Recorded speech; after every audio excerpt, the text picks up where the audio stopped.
Caseus, Jedi Apprentice. The following is a fan-written Star Wars story following a Jedi student in the era of the prequels, 6 years after the events of The Phantom Menace. This story is non-canon to any and all events in the Star Wars series. Chapter 1. The morning sun shone through the open window of the 12th level room of the temple's living quarters, reflecting off of the mirror of the well-organized desk, directly into the sleeping eyes of the young Jedi student. He shut his eyes tighter until the light was too bright to ignore. It was time to get up. Sitting up, still half asleep, he cleaned himself up, straightening his dark brown hair, and put on his tunic and robes neatly folded at the foot of his bed. Buckling his boots, he stood up and retrieved his lightsaber from his desk, attaching it to his belt before leaving the room and walking down the ancient steps to the meditation chambers on the lower levels. As much as he hated waking up so early, he always enjoyed visiting the meditation chamber. It was quiet, peaceful. Walking into the chamber, the young man stood before his master, already deep in meditation. She was a tall woman, slender of frame with deeply tanned skin and silvery white hair tied back in a bun. "You're late, Caseus." "Forgive me, master. He struggled to think of an excuse. "You were sleeping, if I'm not mistaken. Have a seat." Caseus walked to the cushioned seat across from his master and sat with his legs crossed and his palms on his knees. "Shall we begin, Padawan?" "Yes, master." "There is no emotion. There is peace. There is no ignorance. There is knowledge. There is no passion. There is serenity. There is no chaos. There is harmony. There is no death. There is the Force." Caseus had repeated these words every day for well over 16 years. By this time in his life, the Jedi Code seemed to leave his mouth without any thought. They comforted him, as though repeating these words was a way of telling himself that there was nothing to fear, nothing to worry about. He remembered so little of his life before the Jedi. Vague images in the far recesses of his mind of his parents. He didn't miss them much. How could he miss, after all, two people he hardly knew? Still, he always held a semblance of regret that he would never fully know his parents. It wasn't as though he was alone in the galaxy. Master Kukuri Takai had given him plenty of encouragement and support since she took him as her apprentice. He was truly thankful that he was selected to be trained at all. His skills as a youngling were nothing impressive, especially when compared to several other students. Yet Master Takai saw something in him. What that something was, he had no idea. "I've noticed great improvement in your training, Caseus. Despite your lack of discipline when it comes to showing up on time, your devotion to becoming a fully fledged member of the Order is admirable." "Thank you, Master. I'm humbled and honored to be your student." "Do not mistake my praise for permission to slack. As much as you've grown in the past 6 years, you still have much to learn, not only of the wider galaxy, but of the nature of the Force." "Master?" She stood from the chair and straightened her robes. "Come, it's time for your exercises. We can talk more at lunch." "Yes, Master." Caseus stood and followed her. Daily exercises were always a chore, but he told himself that every drop of sweat and every bruise would bring him closer and closer to becoming a Jedi. It was what he wanted most, not merely to finally speak to his master as equals, but to see the galaxy beyond the few planets he was assigned to visit with his master. Entering the training grounds under a particularly warm mid-morning sun, Caseus set his outer robe aside and began his stretches. "Shall we begin with the basics?" "Master, I can handle the training remotes with my eyes closed. Maybe we can try something more challenging?" He wasn't lying, of course. As part of his lightsaber training was learning to deflect blaster shots from the training remotes with his eyes completely covered. "Even the greatest of Jedi practice the fundamentals. I expect nothing less of my students." "All right, send them out." Removing his lightsaber from his belt, Caseus ignited the shimmering emerald blade. He had only built it 3 years prior, and yet he couldn't picture his life without it. It had truly become an extension of himself. Activating a panel on the control matrix, Master Takai began the exercise, calling out 3 training remotes which slowly began to encircle Caseus like small moons orbiting a system of planets. The hum of Caseus' blade as it deflected the first shot echoed through the training grounds. He then deflected another, then another, then another. His movements were fluid, as though a stream of water was flowing throughout every cell in his body. The exercise soon ended. Next was the obstacle course. He had run the same course hundreds of times, anticipating every leap, roll, and step before even seeing it. Running through the course, his movements enhanced by the Force, he soon completed this exercise as well, setting a new personal record in the process. Very impressive, Caseus. Step into the dueling circle. We will review your technique. Caseus nodded, approaching the dueling circle with his master. Unlike the remotes and the obstacle course, his master was not predictable. Never once had he gotten the upper hand during this exercise, but it wasn't as though he expected to do so. His master activated her weapon, unleashing the sapphire blade from its hilt. Remember, Surisu is purely a defensive form. It will serve you well in dire circumstances. Pair it with another form, and you will be a formidable opponent. Formidable might be a strong word depending on the competition. The 2 Jedi stood at the ready. Caseus had taken a keen interest in 2 particular forms of lightsaber combat, Surisu and Gemso. His master, however, was far more adept with a lightsaber than he was, and her extensive experience and knowledge always gave her the upper hand. Caseus could scarcely imagine how formidable she would be if she actually wanted to hurt him. Begin. Caseus lunged, striking at his master, running through the points of contact in his mind. Master Takai, on the other hand, had blocked every attack as though it were effortless. Concentrate. Your mind must be in the battle. Caseus could tell that his attacks were far from effective, and soon found himself on the defensive, trying to block and counter the various strikes from his master. Excellent footwork. Remember, stay light on your feet, but keep your stance grounded. Otherwise... With a swift sweep of her foot, Master Takai knocked Caseus off balance, sweeping his right foot from under him, causing him to stumble back, dropping his guard. His face was soon a mere inch away from the tip of his master's blade. Your blade work is improving, but your footwork needs improvement. You're thinking too much. Let the Force guide your movements. The teacher and pupil would spar for several more rounds with little progress being made. Finally, the exercise was complete, and Caseus would stop to breathe. That's enough for now. Go fetch us some water, and we can discuss what needs to be improved. Yes, Master. I'm sorry. I'm trying. Do not apologize, Padawan. You are learning. Every mistake is a lesson learned. Remember, the path to becoming a Jedi is not a path that can be traveled in a single day. I know you're trying, but to simply try implies a lack of confidence in your abilities. Don't try. Do. When you realize this, you'll find that nothing is impossible. Yes, Master. Caseus left the training grounds and went to the kitchen, retrieving 2 canisters of water. Master Takai always fascinated him. That someone could be so strict and reserved, and yet so kind and wise was truly beyond his comprehension.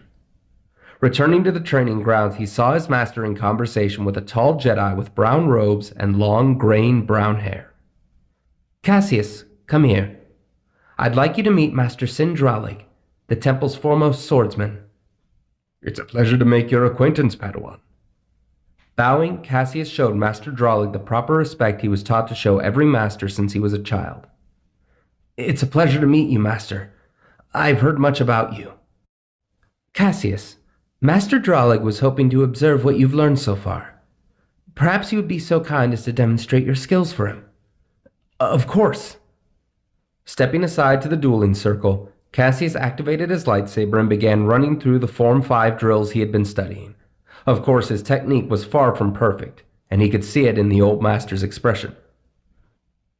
I see a lot of potential in you, Padawan, but your skills require a fair bit of fine-tuning before that potential can be reached. I notice that your footwork is uneven between movements. In the heat of battle, even a single mistake can be catastrophic. Caseus nodded. His words seemed harsh, though he knew every word was true. He had been slacking when it came to his footwork, more preoccupied with the movement of the blade. "I'd like to introduce you to my apprentice. Sarah?" From the other room entered a young woman with black braided hair and a rather unamused expression on her face. "This is my Padawan, Sarah Cateau. She's quickly becoming one of my finest pupils. If it's all right with your master, I would like to see the two of you spar for a bit. I've seen you run through your basic drills, but I'd be very much interested in seeing you in combat." "Of course I don't mind. I think it would be very beneficial for Caseus to spar with an unfamiliar opponent." Caseus nodded and stepped into the dueling circle with Sarah. Something about her seemed cold. Not unpleasant, but as though she had no interest in sparring with someone like him. "Ready your weapons." The Padawans ignited their sabers. Two shining green blades crossed, waiting for the signal. "Begin." Caseus was immediately caught off guard as Sarah rushed towards him, flipping over his head and landing behind him, ready to strike. Caseus immediately fell on the defensive, falling back on his Form 3 Sarisu. The two blades clashed as Sarah began increasing the pace of the duel, pushing the offensive and forcing Caseus to rely on everything he had learned. Sidestepping her next attack, Caseus saw his opportunity to push his own offense, and struck at her leg only for Sarah to spin her blade to a reverse grip, catching his attack and spinning his weapon out of his hand. Caseus called upon the force, leaping back to gain some distance, and calling his saber to his hand. He had scarcely enough time to activate his weapon when Sarah closed the distance between them, and swung at his torso, causing Caseus to stumble back, falling onto his back. Sarah moved in to finish the fight when Caseus set a force push at his opponent, knocking her back to the ground and giving him the opportunity to stand. As he stepped to his feet, Sarah did the same, clearly annoyed and slightly embarrassed at having been pushed on the defensive. The two would clash again, locking blades in a flurry of motion when Sarah grabbed Caseus by his weapon hand, twisting her body with impressive flexibility, and managed to remove the lightsaber from his hand, holding both blades crossed at his chin, ending their duel. "Very well done. An excellent showing from both of you. Sarah, very impressive. To disarm your opponent and gain their weapon in the same movement. And Caseus, you seem to finally rely solely on your instincts when you were pushed to the defensive. Though I would recommend you try to maintain a tighter grip on your weapon. Speaking of which, Sarah?" Sarah nodded, deactivating the lightsabers and handing Caseus his weapon back, a small grin of satisfaction on her face. Drolig turned to Kikuri. "I will be sure to keep tabs on his progress, Master Takai. If he pushes himself, he may prove to be quite the swordsman." "Thank you. I will be sure he keeps on top of his exercises. Hopefully their next bout will be just as impressive." With that, Master Drolig and Sarah departed the training grounds, though not before Sarah would give a not-so-subtle glance to Caseus, who himself was feeling less than thrilled. "Very impressive, Caseus." "It didn't feel impressive. It felt like I lost big time." "You will not win every conflict, Caseus. Even Master Yoda himself would attest to this. Defeat is rarely without silver lining. You might have been defeated, but you demonstrated your resourcefulness and skill to a great master who seems to have taken an interest in your abilities." "I suppose." "Why don't you go and relax? Clear your mind. I think this has been enough for today." With a nod, Caseus grabbed his robe and began to walk through the doors to the temple interior. "Caseus." He stopped and turned to his master. "Try to be on time tomorrow." With a smile, Caseus bowed to her and went inside. Maybe she was right. He lost, but he did gain a lot of credibility with one of the best duelists in the Order. Caseus walked through the temple, admiring the ancient architecture and the elegant decor. Soon, he found himself at his favorite spot, the front steps of the Jedi Temple. Here, he could sit and look over the Coruscant skyline in peace. Even as he watched the distant speeders and cargo freighters zoom through the far-off buildings, his mind was occupied thinking of that girl. She got the better of him this time. Next time would be different, though. He could feel it. Chapter 2. Caseus spent the rest of the afternoon enjoying the serenity of the setting sun over the tall buildings on the horizon. "Looks to me like someone's slacking," Guess you don't want to become a Jedi after all, do you? Caseus smiled. He knew the voice. It might interest you to know, Corbin, that I finished my training for today. I think I've earned a bit of downtime. Caseus stood up, turning to his friend, Corbin Roth. Caseus and Corbin had always been close.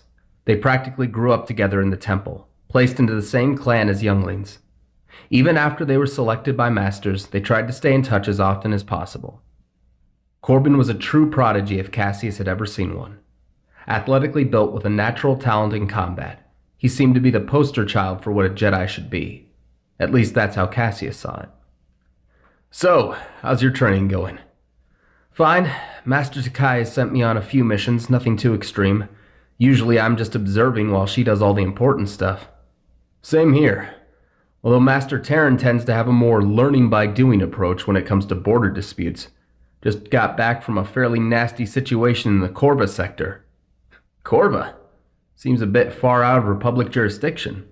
Corbin sat beside his friend, taking in the view alongside him. Well, Republic jurisdiction is a bit murky out there. Some of them want to remain, some want to leave. Hence the dispute. But that's all just politics. So, what about you? Anything interesting happened lately? Well, if Master Takai is right, I impressed Master Drawlig in a sparring session with his student. He knows you fight like a one-legged womp rat, right? Shut up. For the record, I almost beat her too. Wait, her? Ooh, that's gotta be embarrassing. Look who's talking, Corbin. I think it was you who got eliminated first by a girl in the initiate tournament. True, but I was a kid. I wasn't as strong as I am now. Strength only gets you so far if your brain is full of tabana gas. The two Padawans chuckled at the remark. As thick-headed as Corbin was, Caseus couldn't think of anyone else who he could really talk with. His schedule didn't leave a lot of time for socializing after all. Well, I'll let you get back to your daydreaming. I'll see you around, Caseus. Sure thing. May the Force be with you. With that, the two friends parted, the sun now almost completely missing from the sky.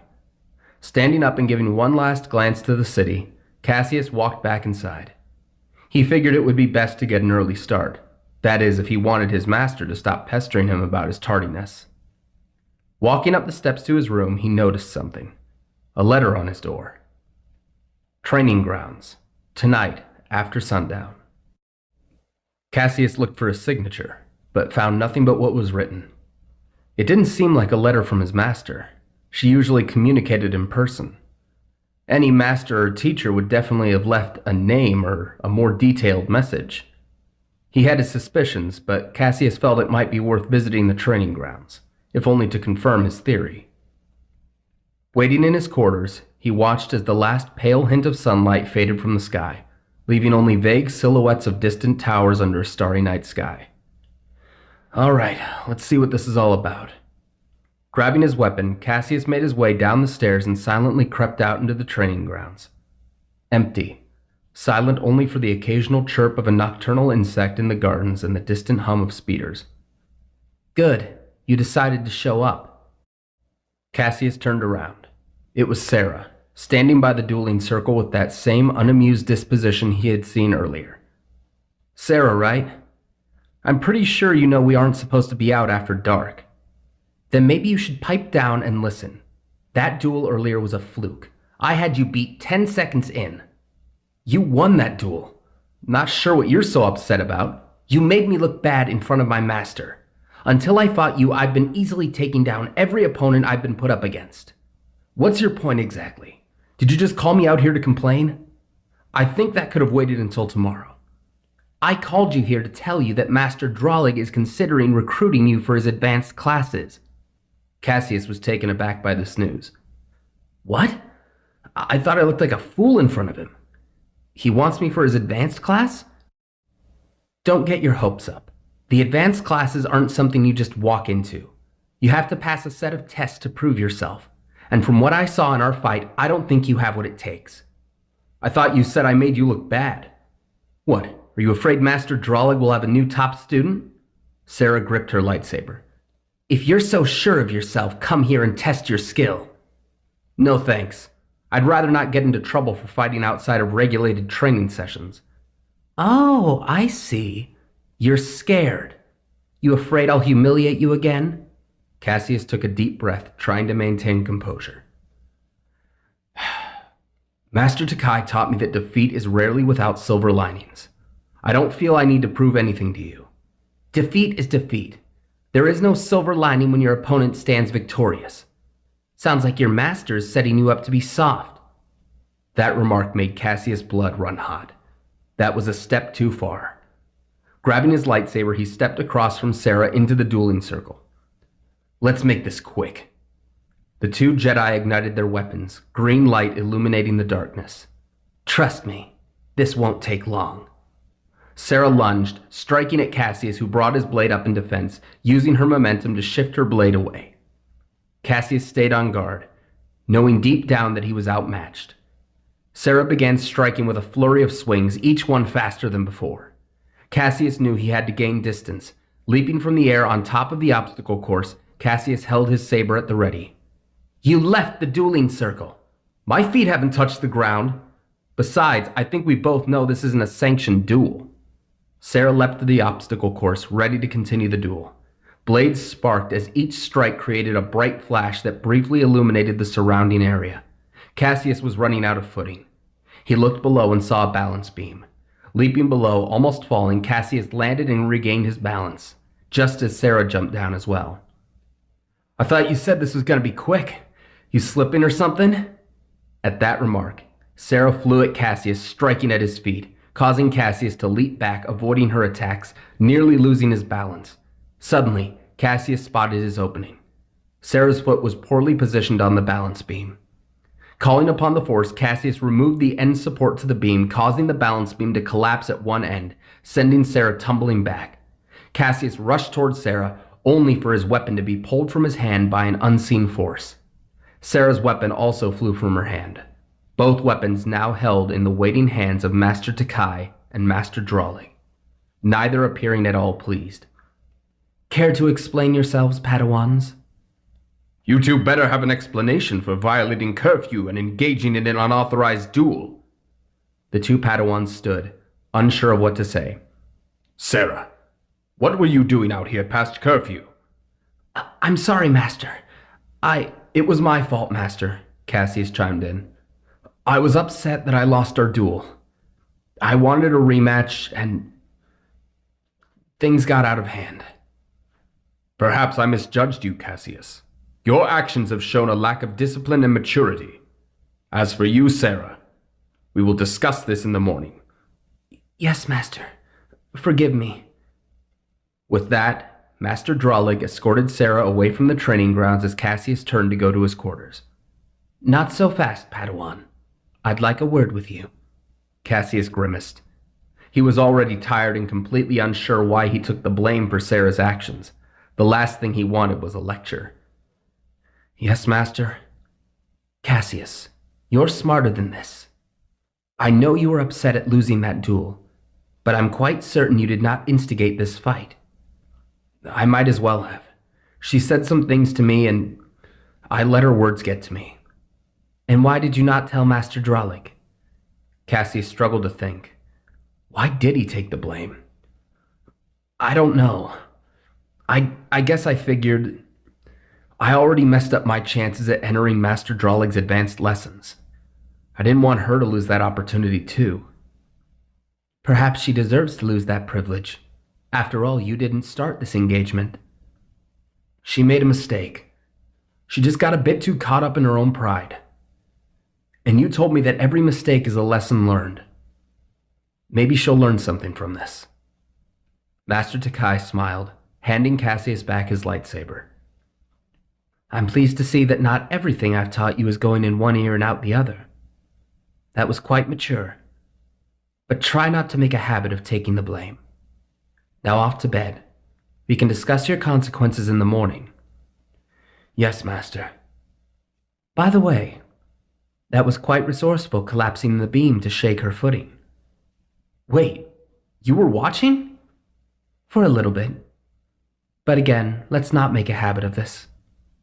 Caseus bowed and returned to his quarters. After everything that happened, he was definitely ready for a full night's rest. Chapter 3. Caseus was woken the next day not by the morning sun as was usual, but by a knocking at his door. He shot from his pillow, sure he had missed his morning lessons, only to see that the sun had not yet risen. It was still early in the morning. "Coming," he said as he got out of bed. Caseus opened the door to be greeted by his master. "Good morning, Caseus." "Master, it's still early. Is something wrong?" "On the contrary, I'm here to inform you that Master Dralik has reconsidered and has decided to offer you a position in his advanced lessons starting today." "Really?" Caseus lit up. He was certain that he had heard the end of any discussion of these advanced lessons after the previous night's mishap. Had he not been so tired, his enthusiasm would have been greater. "I thought he had decided not to recruit me after what happened." Master Takai smiled. "Apparently one of his students put in a good word for you, though I imagine she felt obligated after you took the fall for the incident in the training grounds." "Sarah? Really? Well, I won't let you down." "I'm sure you won't. Now I suggest you return to bed. We begin your lessons in 2 hours. After that, you'll head straight to the training grounds for your first session with Master Dralik." "Thank you, Master." Master Takai left the doorway and returned to her quarters, leaving Caseus to himself. He was almost too excited to return to bed, though he still managed to will himself to sleep within the hour. After his lessons with his master, Caseus made his way to the training grounds where Master Dralik stood before a small group of 7 students. "Hey, so you're in this class too? I thought Jundu was pulling my leg." Caseus was surprised to see Corbin amongst the class. "Corbin, you got accepted too?" "Are you surprised? I mean, it seemed like an obvious choice to me." "Humility, young Corbin, is paramount to a Jedi's life. I expect you to exercise such virtues." Right. Sorry, Master." "Caseus, I'm pleased to see you could make it. Have a seat." Caseus sat in the circle next to Corbin. "Welcome to my advanced combat class. In this class, you will learn more about intermediate lightsaber techniques and hone your skills within a controlled environment. This class will not be an easy one. As of now, most of you have been practicing basic techniques and studying 1 or 2 of the 7 forms of lightsaber combat.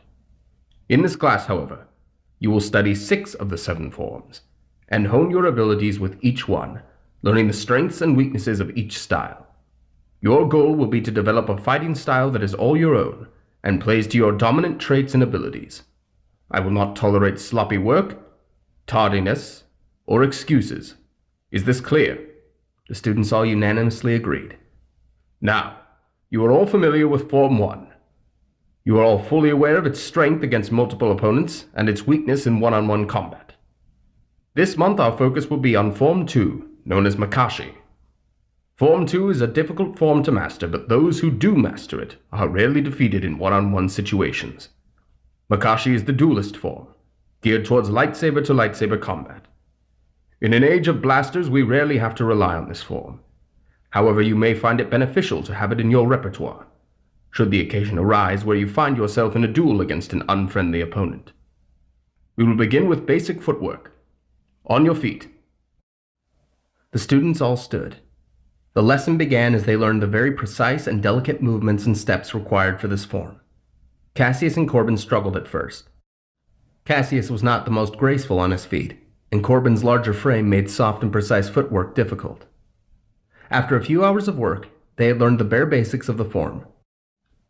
Running through the drills, Caseus could only pull off what he could only describe as a cheap imitation of Form 2, but it was a start. Master Dralik didn't seem very impressed, although that was to be expected from someone as skilled as he was. Of all the students in the class, Caseus wondered why Skywalker was not participating, though the chosen one was most likely receiving specialized training from some of the higher-ranking members of the Order. Caseus had only met Anakin once, and very briefly, but he seemed like a nice enough kid. Of course, people change. Corbin certainly did. "Excellent work. This concludes our lesson for today. We will reconvene here in 2 days. Same time, same place. In the meantime, I suggest you head to the archives and do your research on this form. It would be very beneficial for you to arrive prepared for our next class. I will see you all then." The students cleared out, and Caseus accompanied Corbin to the dining chambers for lunch. The food at the temple was never excellent. In fact, it was rarely passable. But Caseus was taught to be grateful for any sustenance offered. The galaxy is enormous after all. Chances are the food in the temple was miles above the cuisine offered in other systems. Poking at his food, Caseus talked with Corbin. So, what do you think so far? I think Form 2 isn't going to be something I'll be using a lot. Feels more like dancing so far than fighting. I'm sure there's more to it than what we saw today. I'm going to head to the archives after eating and see what I can find out about the form. Care to join? Oh yeah, sounds like a great time. No, I have a few lessons with another master. I think his name is Dravok? What kind of stuff is he teaching you? Well, according to Master Terran, he's going to teach me how to be a bit more subtle with how I operate in the field. He works with a lot of the Jedi Sentinels. They do a lot of reconnaissance and spying. Master Terran thinks I need to focus less with my saber and more with my head, whatever that means. I think I'm subtle enough. You're about as subtle as a bantha with yellow fur. But I wouldn't worry too much. Master Takai has me take a few lessons from other masters from time to time. Diplomacy, flying, droid repair. Stuff that may not seem important, but she thinks it's good to know. If you ask me, I'd rather focus on the kind of stuff that wins battles and saves lives. Corbin, we rarely win by rushing in guns blazing. It's good to be well-rounded in what you know. Corbin pushed away his food. I'm certainly not going to get well-rounded eating this stuff. I'm going to go see if I can find something else to eat. Something that isn't overcooked. I'll talk to you later, Caseus.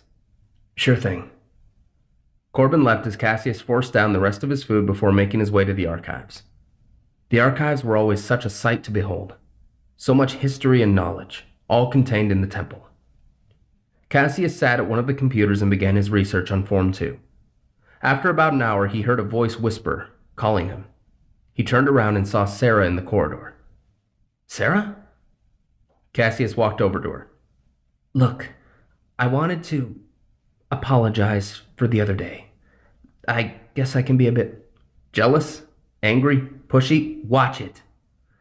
Look, the point I'm trying to make is thank you for not, ratting on me. Caseus looked at her. Well, I'm just glad we can put this behind us. I'm also surprised that you put in a good word for me with Master Dralik. Yeah, I figured we'd be even after that. Besides, I want another chance at taking you down a few pegs. Caseus smirked at the remark. I'm sure you'll get your chance. Anyway, I gotta get back to studying. You should research Master Dooku. He was a master here years ago who was a very notable practitioner of the form. Really? Okay, I'll do that. Thanks. Caseus and Sarah parted as he went back to the computer and continued his research. It wasn't long before he dozed off, and another hour passed. Wake up, Padawan. They don't like it when you sleep in the archives.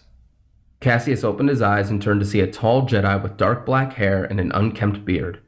His robes looked like they've seen a lot of use, and his lightsaber looked to be held together with bolts and soldering. Sorry. I was doing some studying and... yeah. The Jedi looked at Caseus' screen. Dooku, eh? A very wise man. And very powerful. You'll find no shortage of information about him. Thanks. I don't think I've seen you around here. I'm Caseus. What's your name? Dravok. Nice to meet you, Caseus. Dravok? Corbin told me about you. He did. Only good things, I hope. He says you work on a lot of undercover missions. He's right. I'm out in the lower levels mostly, keeping an eye on possible conspirators, lowlives, and crime lords. The kind of people the Republic refuses to use resources for. I don't understand. That seems like work for the city police. Well, we can't expect them to take care of every issue, can we? I suppose not. Caseus, I'll let you in on a little inside information. The Republic is not always right, and sometimes we need to do what's in the best interest of the people of the galaxy, even when the Republic isn't there to offer aid. What do you mean? I don't understand. The Republic is losing its way, and the Council is not doing everything they can to help either. As Jedi, we need to be better than that, even if it puts us at odds with our peers. But I'm just talking out loud. I'll let you get back to your studies. See you around, Padawan. Right. Cassius spent the next half hour studying and taking notes, Dravok's words still in his head. Was the Republic failing its citizens? He'd have to do some more detailed searching on the issue at a later date. For now, he had had about as much studying as he could handle for the evening. It was time to return to his quarters. Walking past the meditation chambers, he saw Master Takai deep in thought. Caseus, is there something I can help you with? No, Master. I've finished for today and I'm heading to my room. I hope you made sure to take notes during Master Dralig's lesson. You'll find he's not as tolerant of slacking as I am.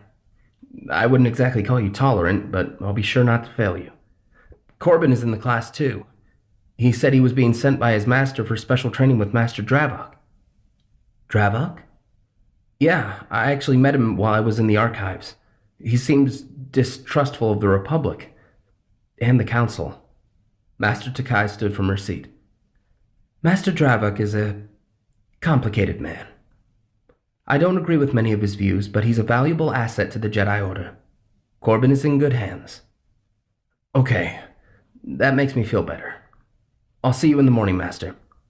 Good night, Caseus. Sleep well.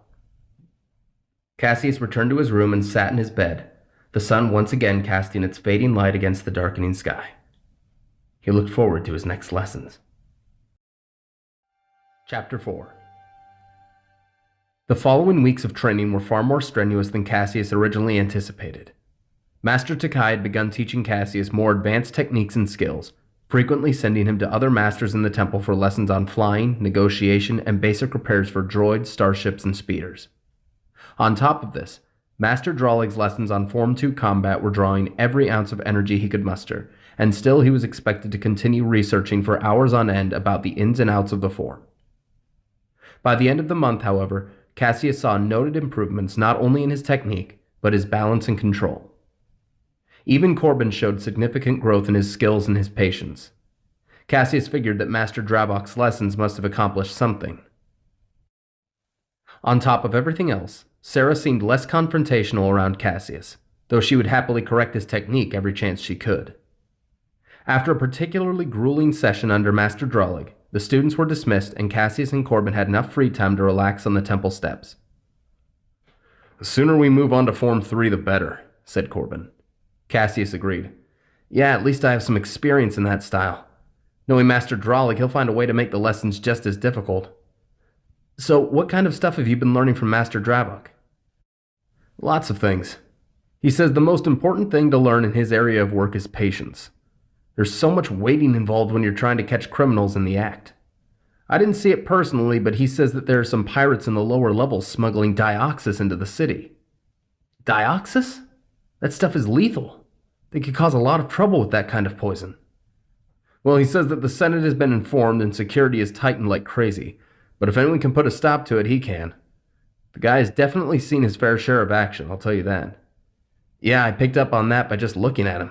How did he get those scars on his face, do you think? Well, from what I could gather, he and his master stopped the transport of wild Nexu on level 1313. Nexu? Nasty critters.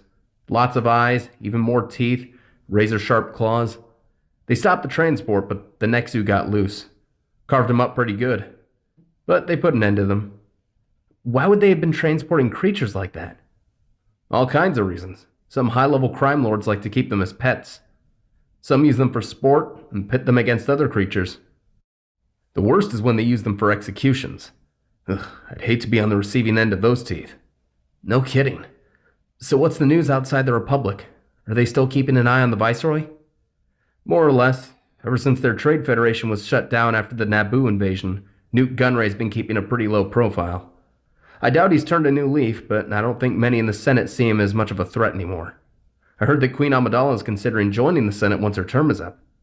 I think she'd be a great asset to the Republic.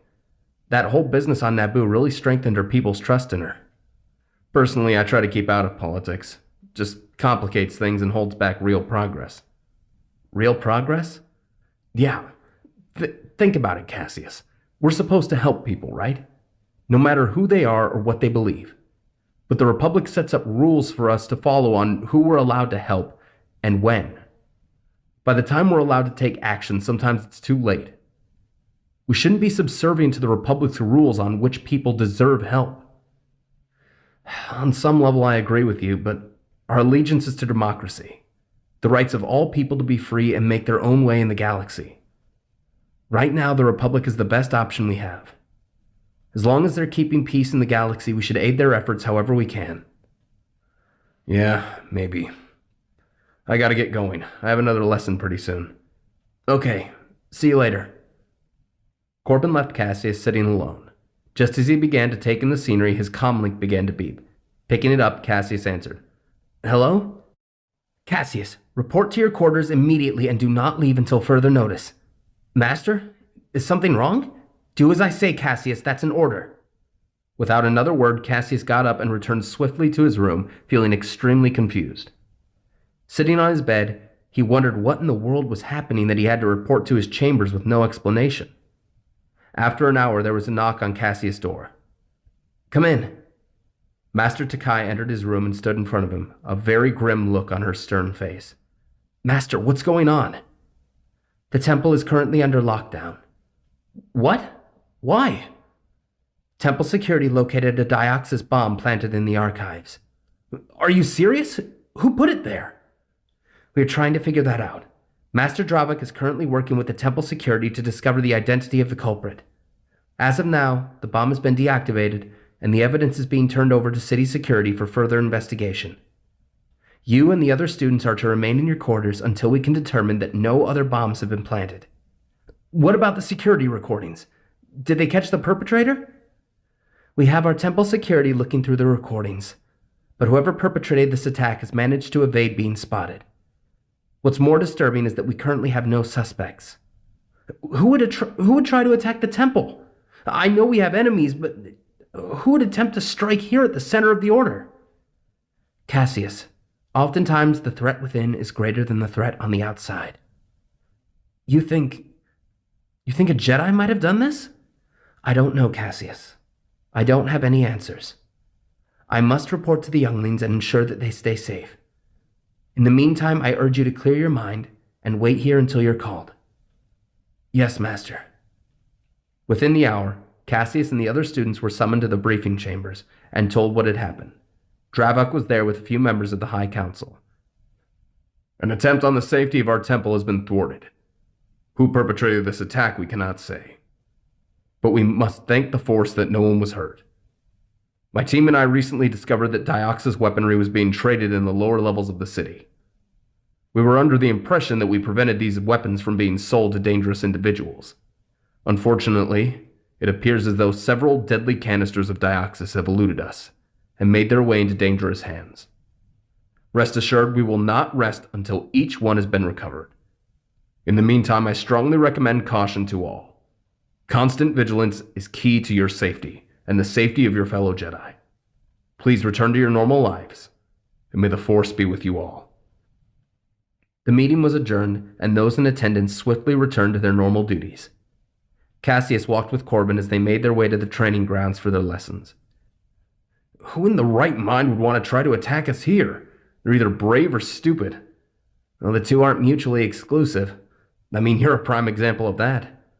I think Master Dravok is right, though. We need to be on our toes. Agreed. Hey! Caseus and Corbin turned to see Sarah leaning on a temple pillar. So, who do you guys think is responsible?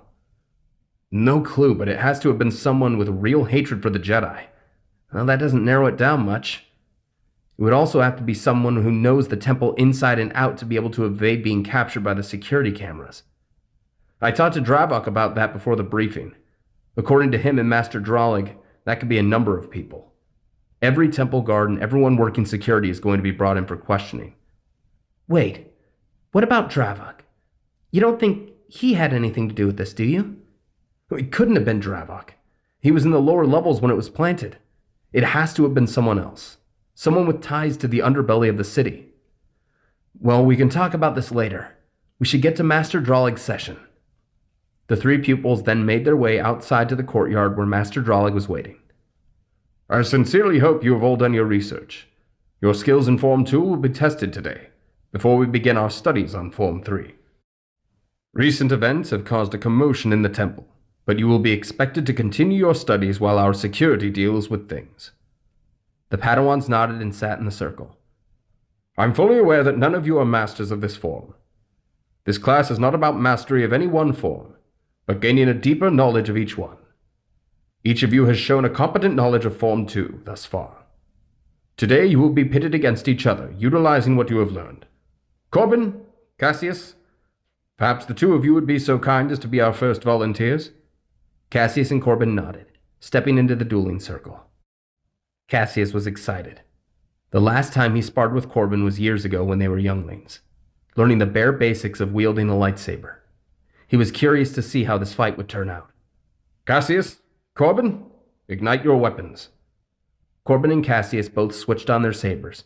The shining emerald blade of Caseus pointed downward in a standard Form 2 position.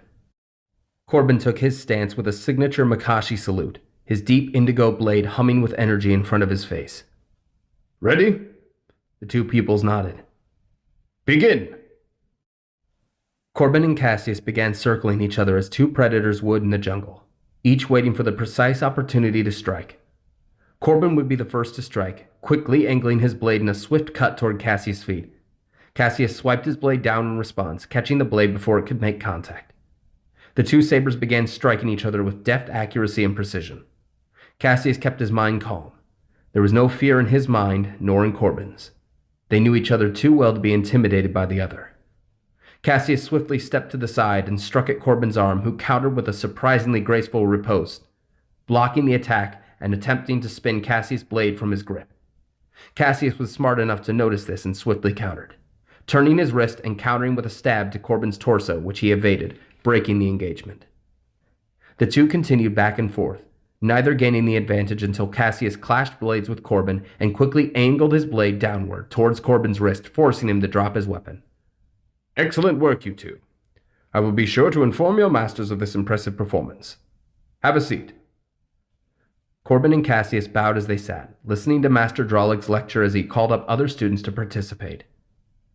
By the end of the day, every student had managed to sufficiently prove their skill with Makashi. I am pleased to see you have all learned something from these lessons. Our next class will focus on Form 3, the defensive form. I will see you then. Please report to your masters now, and do not wander. Padawans have not yet been cleared to roam the temple until a search has been completed. The day drew to an early close as the students left the training grounds. Caseus and Corbin walked through the halls of the temple to find their masters. Not bad out there. Pretty clever trick. Thanks. I picked it up while researching Master Dooku the other day. Well, we'll see if you're lucky enough to win next time we fight. Caseus and Corbin suddenly halted, both feeling an intense disturbance from nearby. You sense that? Yeah. Come on. Caseus and Corbin rushed down the corridor. It's coming from the security quarters. They entered the chamber, looking through the window to the quarters only to see two Jedi face down on the floor struggling to move or breathe, a sickly green gas filling the room. Dioxis! Corbin, sound the temple alarm! Caseus opened a pouch on his belt, removing his rebreather. Caseus, no! Your rebreather won't filter out the Dioxis! It's better than nothing. I'll be okay.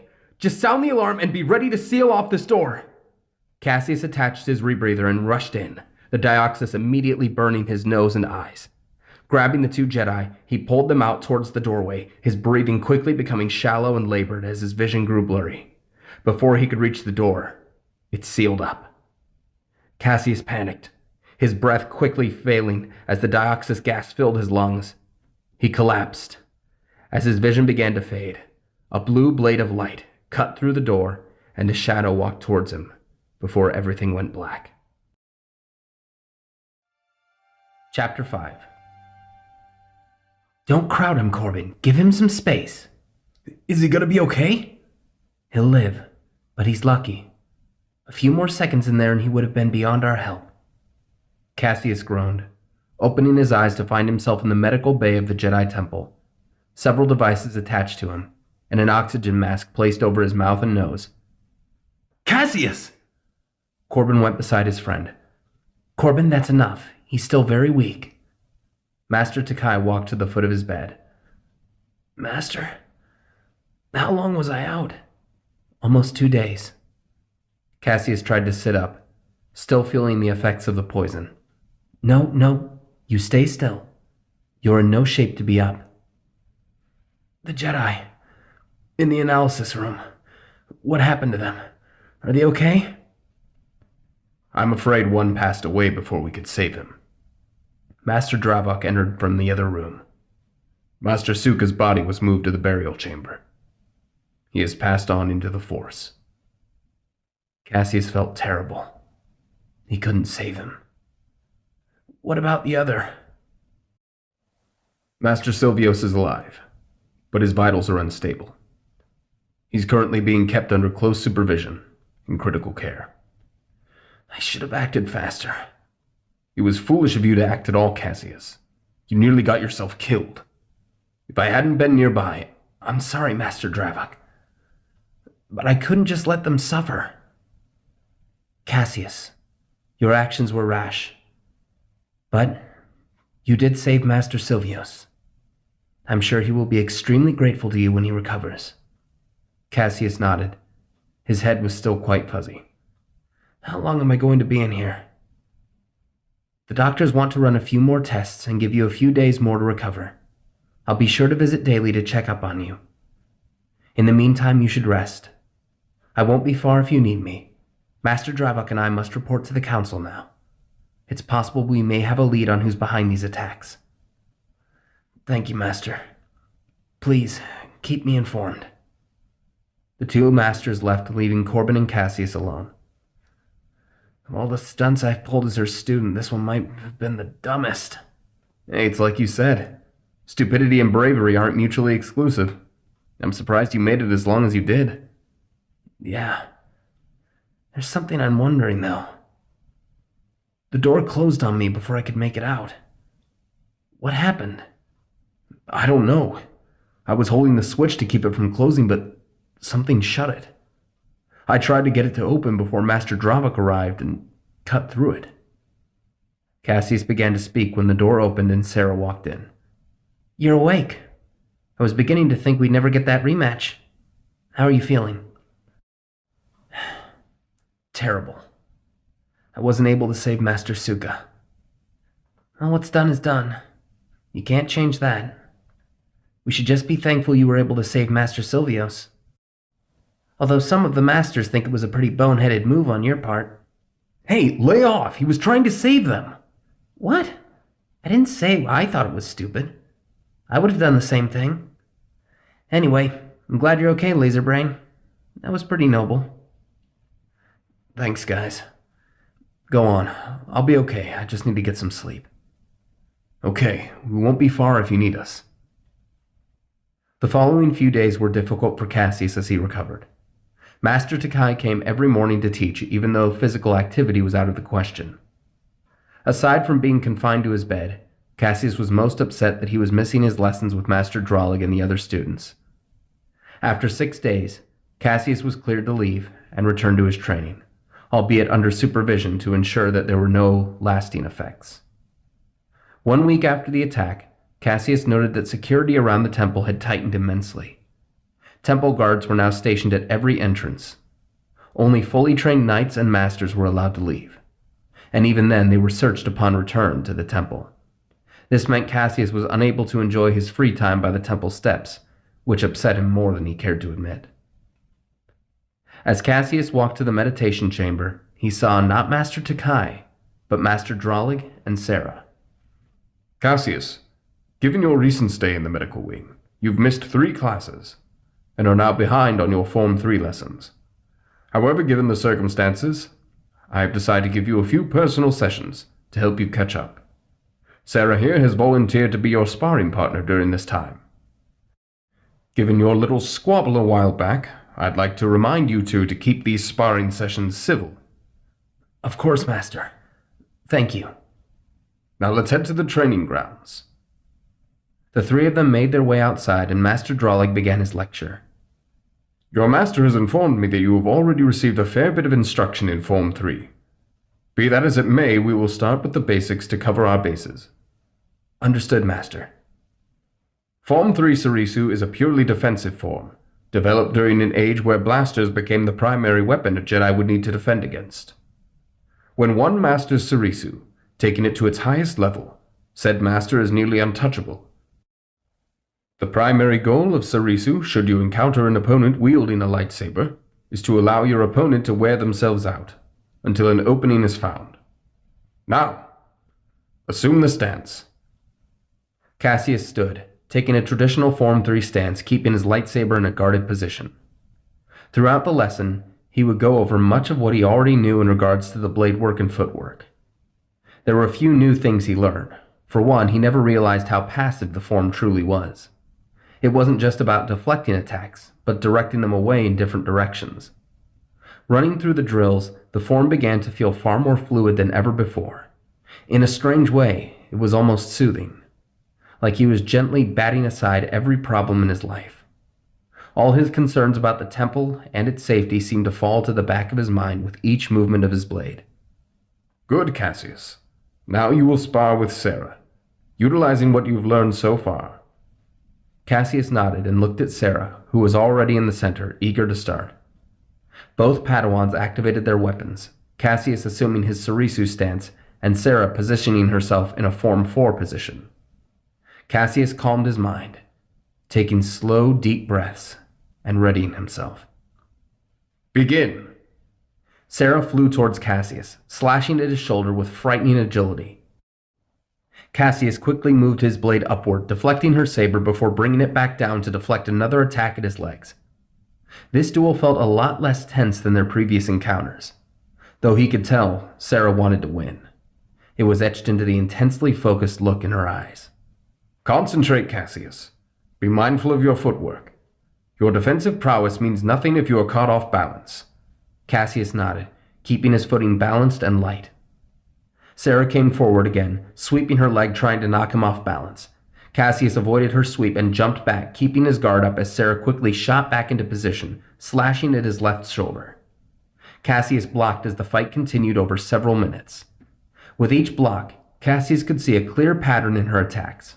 She was fast and agile, but she was expending too much energy.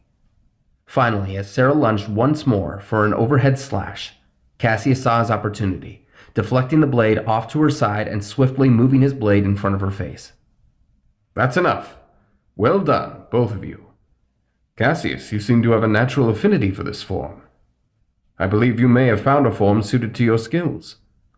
Thank you, Master. It doesn't feel like skill, though. I can't explain it exactly. It feels calm, like I'm in control. I wouldn't exactly call constant defense under control. On the contrary, Sarah. While you pressed the attack, he was forced into constant defense. However, Caseus used this to his advantage, and was able to locate patterns in your attack and more easily defend himself. You, on the other hand, expended too much energy and effort trying to gain the advantage. Patience and perseverance are paramount to not only utilizing Form 3, but countering it as well. Form 3 has no one weakness. However, an unpredictable or overwhelming opponent can render Form 3's defenses negligible. Well, yeah, I guess. Okay, Caseus. You beat me. Don't let it get to your head. Form 4 is our next topic, and that's my specialty. Well, I look forward to it. Thank you, Master. Of course. Now off to your chamber before sundown. The Padawans nodded and walked through the hall, out through the training grounds. I don't like all the new security they've placed around here. This is getting ridiculous. Well, you saw what happened. Dravok and the other masters are making sure this place is locked down to outsiders. Believe me, I hate it too. I wish I could find who's responsible for all this so we can get back to our normal lives. They won't even let me sit on the temple steps anymore because the temple guards are there. I think there's more to what's going on than what we're being told, Caseus. Me too. But I guess we'll find out sooner or later. See you around. Sure. See ya. Caseus and Sarah parted, going their separate ways. Caseus was about to walk up the steps when he heard a voice. Caseus! Caseus looked over his shoulder and saw Master Silvios out of the medical wing, still recovering, using a walking stick, but alive. Master Silvios! It's good to see you out of the medical bay. How are you feeling? I've been better, but I would have been far worse off if it weren't for you. I owe you my life, Padawan. You don't owe me anything, Master. I was just trying to do the right thing. So what happened in there? I'm afraid I don't have many answers, Caseus. Master Suka and I were analyzing the bomb that had been placed in the archives. The weapon was inactive, or so we believed. As we were analyzing samples of DNA recovered from the device, it went off. But how? If it was disarmed, it shouldn't have just gone off, especially with professionals like you and Master Suka overseeing it. My only guess is that the weapon had a failsafe. Some kind of charge that could be activated remotely if the primary charge had been deactivated. You said you found DNA samples. Were you able to match them to anyone? The samples were regrettably wiped from our system shortly after the attacks, and we were unable to discern who had left them. All we know is that the DNA was that of a Trandoshan. Trandoshan? What cause would they have to attack us? I'm not sure, Caseus. The Jedi have many enemies across the galaxy, but we must be cautious. Trandoshans are hunters by nature, and stealthy too. I've informed Temple Security and Master Dravok of our findings. He and his men are doing everything they can to uncover this plot. That's all I know. Now I must return to my quarters and get some rest. Thank you again, Caseus. Master Suka's death will not have been in vain. Of course. Rest easy, Master. Caseus returned to his quarters and began writing down everything he knew about these events. There was something not right. Something missing. Suddenly, there was a tapping at his window. Huh? Caseus turned, surprised to see Sarah sitting on the ledge of his window. Caseus opened it up. Sarah, what are you doing out past curfew? How did you get up here? Shh, quiet. I want to show you something. Come on. What, out the window? No, out the door, stupid. Of course out the window. Just follow me. Sarah moved out of view from the window as Caseus followed her. His room was fairly high up above the streets below. He never had an issue with heights, provided he had something between him and the fall. This was different. Slowly and surely he followed Sarah as they crept along the ledge, staying out of view of the other windows until they came to a very old-looking ladder leading up the wall of the temple. This way! Caseus followed her up the ladder until they reached the roof of the Jedi temple. The council chambers towered high above them on tall, white spires, reaching hundreds of feet into the air. I've never been up here before. I come up here a lot to think. I guess you could say this place is my temple steps. Of course, I've got to be careful with the extra security these days. Caseus walked behind her, looking over the city skyline as the sun slowly cast its last shining rays over the horizon. Sarah sat on the edge. Caseus sat next to her. I talked to Master Silvios. Apparently the bomb was handled by Trandoshans before it came here. You think they were hired to do it? Or is this some rogue group trying to cause trouble? I don't know. But I think there's more to this whole thing than we think. So much of this doesn't make sense. Well, maybe we should try to figure it out. Temple security certainly seems to be taking their sweet time. What? You mean try to solve this mystery ourselves? Sure, why not? We're being attacked by Trandoshans, or at the very least someone using Trandoshan weaponry. That's a start. Already we know nearly as much about these attacks as our masters. If we can find out what Dravok knows, we could piece together more information that might lead us to the culprit. How do you expect us to do that? We can't just walk in and ask Master Dravok to tell us what he knows. What about your friend Corbin? He spent a lot of time with Master Dravok. Surely he knows something at least. Sarah, we're just students. We're stepping into something way bigger than we can handle. We might be students, but you and I both know that the Coruscant police and our Jedi investigators aren't doing everything they could be. Besides, I've seen you fight. You can handle yourself okay. Well, thanks. I don't know. I'll think about it. Give me a few days to mull it over. Don't take too long. We don't know when another attack could go off. Sarah stood and went over to the railing before turning around. I meant what I said, by the way. You're a good fighter. Sarah went down the ladder, leaving Caseus staring off into the evening. Chapter 6. The following 2 days, Caseus thought about what Sarah had said. He was unsure whether or not they would have any chance at solving a conspiracy that even experienced masters couldn't solve. Still, he knew in his heart that something was wrong. Someone or something was keeping this investigation from getting anywhere. He wondered if he should tell Master Takai. Then again, she had about as many answers as he did. He went over the possible outcomes in his head. On the one hand, if they could find even the slightest hint of evidence as to who was behind these attacks, they could bring this information before the council, and they would be one step closer to ending this nightmare.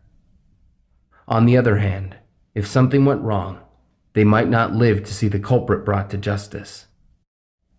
Suppose it was Trandoshans involved in these attacks. Trandoshans were fierce killers, not to be trifled with, even by experienced Jedi. If they were to have any chance at all, stealth would be their only real option. And even if they did find credible evidence, the amount of trouble they would get in for carrying out such a dangerous operation would be astronomical. At this point, Caseus decided that he had 2 options. Wait for the masters to find out what was happening and risk the possibility of an even more deadly attack, or risk expulsion from the Order, or death in an attempt to stop it themselves. Neither option sounded appealing, but he knew Sarah would be demanding an answer by the end of the day.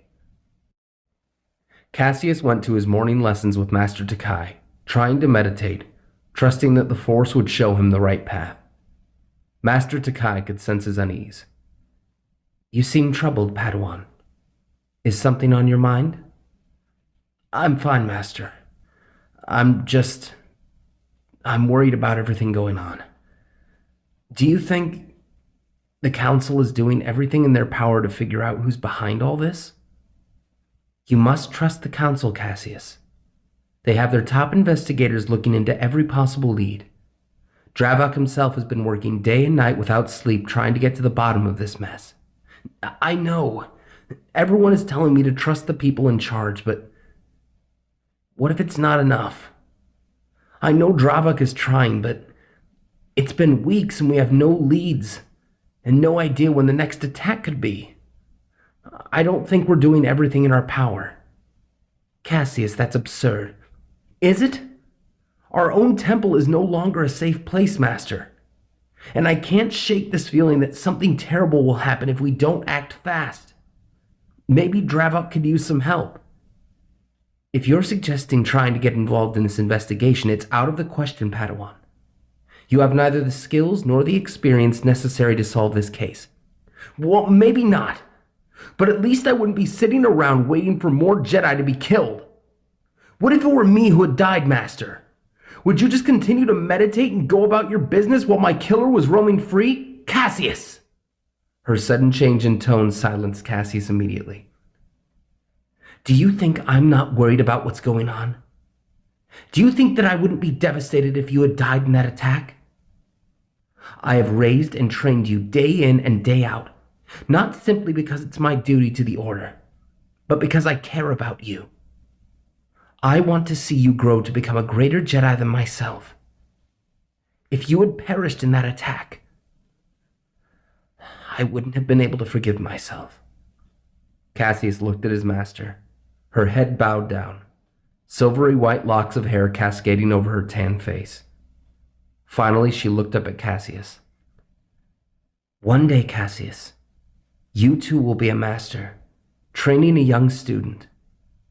You'll realize then not only how much your student means to you, but the responsibilities that come with such a position. I need you to understand. I can't have you unnecessarily putting yourself in harm's way. It goes against my duty to you as a master. Caseus looked at her, taking in her words. He knew deep down that everything she did was to keep him safe and to teach him. Forgive me, Master. I'm just scared. I don't want to lose anyone else. Master Takai walked to Caseus, placing her hands on his shoulders. It's okay, Caseus. We are all concerned. If you can't place your trust in the Council, Trust in the Force. Go on now. Our lessons are over. Please think about what I said. I will, Master. Caseus left. His classes with Sindralig and the other students proceeded as normal.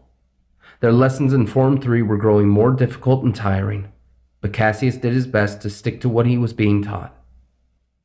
By the end of the lesson, Sarah was already waiting for him in the temple corridor. Have you made your decision? Yes. I'm sorry, Sarah.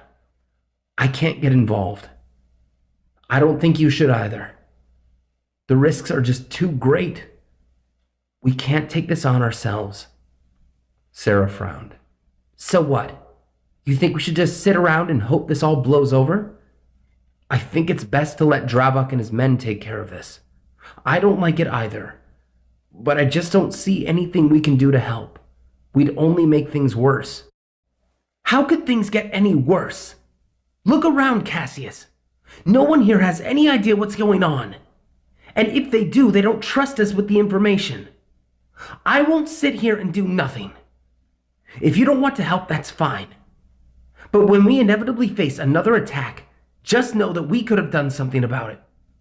What could we possibly do, Sarah? We get ourselves killed. And everything we've been training for would be for nothing. You don't seem to realize how dangerous this is. Padawans, is everything okay over here? Master Dravok walked over, looking quite exhausted and carrying a data pad. We're fine. Just having a disagreement. I can see that. Well, with tensions as high as they are lately, I thought it might be good for you two to know that we have made substantial progress in locating our suspects. Really? That's great. Who are they? I'm afraid I can't divulge that information. All I can tell you is that Master Silvios was correct. We have every reason to believe that Trandoshan assassins were hired to carry out these attacks. My men and I believe they are hiding out in the lower levels of Coruscant. So you're going to find them, right? When can we expect these cowards to be arrested? Patience, Padawan. There's still a lot we need to figure out before we can do anything. But these killers are still out there. They could strike at any time. I assure you that Temple Security has every entrance and exit under constant supervision. They would be fools to try to attack us again. For now, just be thankful that we've made progress in our investigation. Now, if you'll excuse me, I have to get back to work. Dravok walked away, leaving Caseus and Sarah alone once again. See? We don't have to get involved, Sarah. Dravok has the situation under control. It won't be long before we catch those Trandoshans. Are you serious? Look at how long it took just to get this information. Sarah, these things take time. We don't have time, Caseus. While we sit and wait, these killers could be coming up with another plan to kill us. It's only a matter of time until they find a way to get past security and cause more damage. I thought you, of all people, would want to see these creeps brought to justice. But you're just like the others. You're just going to sit around and wait until it's too late. Fine then. You go meditate or something. I'm out of here. Sarah left before Caseus could respond, leaving him alone in the empty corridor. Later that evening, Caseus sat in the archives, trying not to dwell on what Sarah had said. Why did her words bother him so much? He was doing exactly as he was expected, letting the masters handle the investigation. He had nothing to be ashamed of, and yet he still felt like he was in the wrong. Caseus sat in the archives for the better part of 3 hours, studying and learning everything he could about Form 3. Hey, you okay? Corbin walked over, sitting next to him. Hey, Corbin.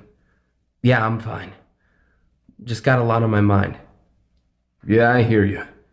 But Dravok says they have a possible lead. I guess that's something. Yeah, he told us. Corbin, can I ask you something? Sure, what's up? You said not too long ago that the Republic's regulations and rules keep us from taking action when it's needed, right? Yeah, what's your point? Let's say you knew where to find the guys responsible for what's going on. Would you take action if you felt it was right? Of course I would. We both know that Dravok and his men are taking way too long to act. When it comes to protecting the Order, I'd do anything I could to preserve it and stop the attacks.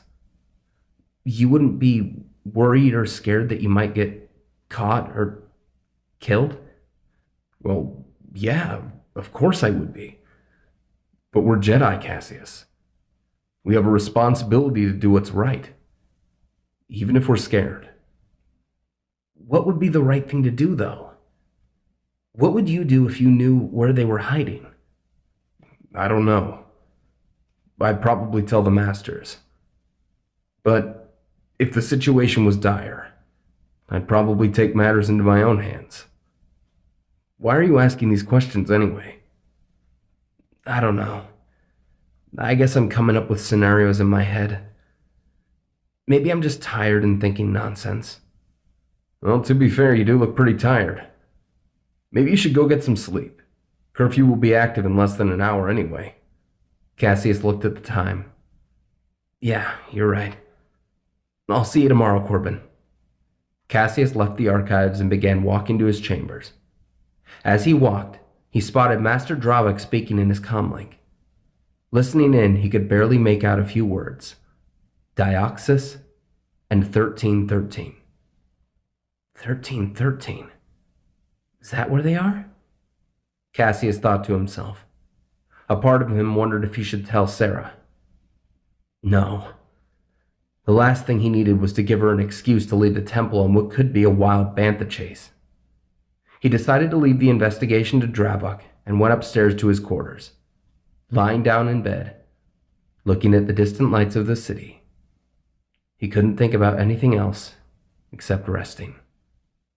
Soon, before he knew it, he was fast asleep. Caseus slept, quiet and still. Caseus was suddenly awoken by a loud blaring alarm. The windows of his room suddenly closed under protective laser shields. This was emergency protocol. Something was wrong. A voice suddenly spoke over the comm system. This is not a drill. Repeat, this is not a drill. All Padawans and students remain in your quarters. All masters report to the main corridor. The temple is under attack. Repeat, the temple is under attack. Cassius could sense that something terrible had happened. His instincts told him to get out of his quarters and find out what was happening. Without thinking, Cassius grabbed his saber and, using the force, opened his chamber door, rushing down the steps past the meditation chambers and through the temple towards the main corridor by the entrance to the temple. As he neared the temple entrance, he heard blaster fire and explosions and the swinging of lightsabers. He turned the corner just in time to see a large explosion detonate inside the corridor. The force of the blast nearly knocked him off his feet. His vision was blurry from the flash, and his ears were ringing loudly as he activated his lightsaber and rushed forward. A terrible sight in front of him. 5 Jedi, lying on the floor surrounded by flames and debris. And among them, Master! Master Takai lay on the floor, her robe singed and her white hair stained with growing patches of red. Cassius rushed over to her, desperately searching for any sign of life. Looks like we missed one. Cassius looked up, seeing a tall Trandoshan in dark black tactical gear, holding a rifle, a devious smile on his face, revealing rows of razor-sharp teeth.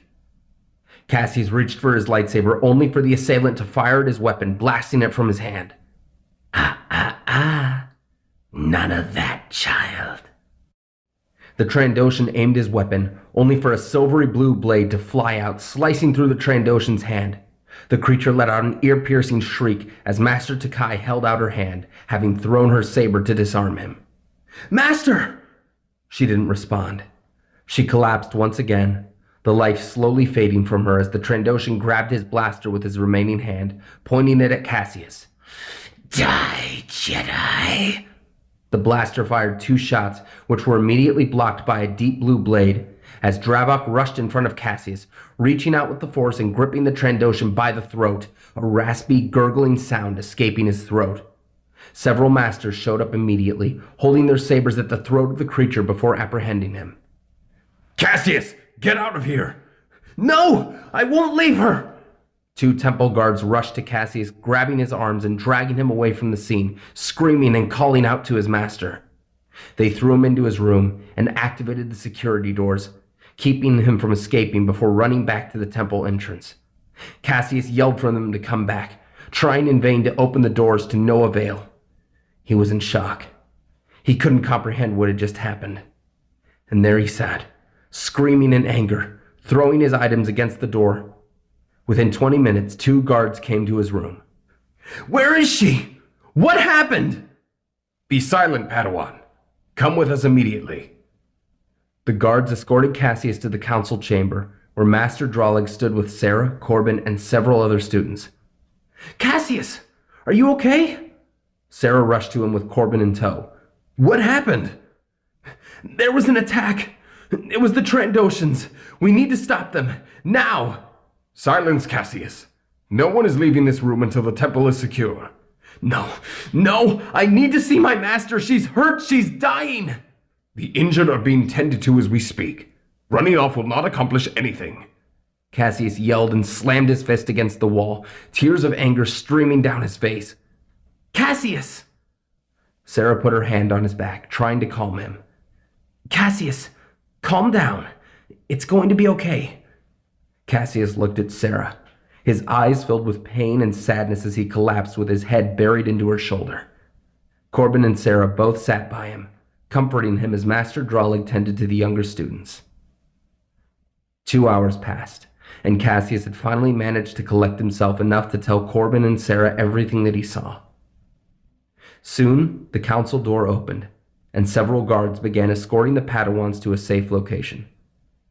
3 guards walked to Caseus and his friends, and began to escort them away. As soon as they reached the ground floor, however, Caseus broke free of their hold and ran as fast as he could to the medical bay. "Caseus, stop!" He didn't stop. He ran. He ran as fast as he could until he made it to the medical bay and entered the room where several of the temple doctors were hard at work. "Padawan, you cannot be here right now." Caseus paid no attention to the doctor and looked around. There, at the far end of the room, he saw his master, unconscious, being heavily attended to by the medical staff. Caseus ran over, pushing his way through. "Master!" "Caseus!" Master Drollig ran over and grabbed Caseus, who pulled away and grabbed onto the bedside of his injured master. Please tell me she's going to be okay." "We're doing everything we can, Caseus, but you have to leave." "I can't lose her. Please!" Suddenly, a hand reached out and gently touched his. Master Takai's cut and damaged hand softly caressed the hand of her student. Caseus looked at her, tears in his eyes, as Master Drollig grabbed Caseus by his arms and looked him in the eye. "Caseus, we must go now. We need to get you somewhere safe. She's going to be okay. I promise." Caseus looked back at his master, and then to Sin Drollig, nodding sadly as Master Drollig escorted him out of the medical bay. Chapter 7. Caseus and the other students had been moved to a secure bunker built beneath the Jedi Temple. It was normally used to hold supplies, but during emergencies it could be used as a shelter. Caseus sat in the corner, a glass of water at his feet, his face buried into his knees as Corbin talked to Master Drollig. "Is he going to be okay? I've never seen him like this." "We must give him time, Corbin." Sin Drollig tried to reassure the young Jedi. "His master was gravely injured tonight. We cannot fault him for wanting to be alone." "What's going to happen, Master?" Sarah looked over to Caseus, worried. "I don't know, Sarah. We are awaiting orders from the council. Clearly our efforts to keep the temple safe have proved less than fruitful. It may be that you students will be sent with a few of our higher-ranking members off-planet until this matter is resolved." "I'm not leaving." Sarah and Master Drollig looked up at Caseus. "I'm afraid that choice is not yours to make, Padawan." "I said, I'm not leaving. Not until we catch whoever's responsible for this." "Caseus, Dravik and his men are doing everything they can to—" "They're not doing enough!" Caseus threw the glass against the wall, shattering it. The other students looked up, shocked at the sudden outburst. "If Dravik were doing his job, this wouldn't have happened. Master Takai is hanging on for her life, and several Jedi are dead. Why should I trust him? Watch your tone, Padawan. What would your master say if she saw you acting this way, throwing a tantrum like a child? I don't know, Master. I would ask her if she was here, but she's not. Because no one is taking action. If Dravok was serious about helping, he would have taken his men to the lower levels and brought these criminals to justice. That's enough out of you, Padawan. Not another word or you'll answer to the council. Caseus glared at Master Drollig, his face hot with anger. You would do well to sit and think. Your anger is leading you down a dangerous road. Do not let it lead you down that path, lest you become the very evil a Jedi should oppose. Caseus returned to the corner of the room, sitting and seething with anger and frustration. Sarah and Corbin looked at each other worried. Before long, temple guards escorted the students to the briefing room with the other masters. Dravok stood, talking to Master Windu before turning his attention to the crowd. This evening has seen the last attack on this temple. After a grueling interrogation with one of the attackers, we've determined a few possible locations of the Trandoshan compound here on Coruscant. Unfortunately, we require more information from our esteemed guest to determine where exactly it is. The Senate has been informed of everything, and by week's end, we will have justice for every Jedi who has fallen in these attacks. Until then, students will remain in the temple under lockdown. Guards have been posted at every entrance and exit. Security droids have also been stationed around the temple, constantly on guard for any intruders. Lessons and classes are postponed until the threat to our safety has been dealt with. Now, return to your quarters and trust in the Force. The briefing ended. Caseus and the other Padawans were led from the room to their quarters. Caseus sat on his bed, not sleeping the entire evening. The next morning, Caseus received a transmission on his comlink. The doctors working in the medical bay were able to stabilize Master Takai's vitals. He would be escorted soon by a temple guard to see her. Upon arriving, he saw several empty beds where the other injured Jedi spent their last moments. Caseus walked to the bedside of Master Takai and sat next to her. He could finally see the extent of the damage. A large pad of gauze was secured over her right eye, covering what would soon be a rather unsightly scar. Her hands and arms had been severely burned and were wrapped up tightly. Her hair was still damp, no doubt from spending the evening in a Bacta tank. There was no other way around it. She looked terrible. Considering the alternative, however, Caseus was glad she was alive. He sat closer, tears welling up in his eyes. "I'm sorry, Master.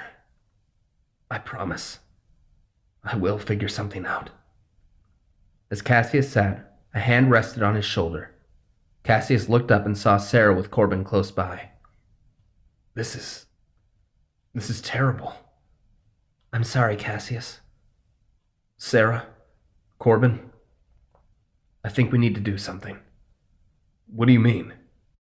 Caseus got closer. He knew the guard was on the other side of the door waiting for them. "I think we need to try and stop this. If we can get outside the temple after dark, this gives us at least 8 hours to find these Trandoshans." "I agree. Dravok has been taking far too long to bring these attacks to an end." Wait, you're serious? We can't do that. We'll get expelled or worse, killed. Besides, how would we even sneak out? And what happens when we do? We don't know where these guys are. "Corbin, you've spent plenty of time with Master Dravok these last few months. Surely you have some information." I mean, yeah, a bit.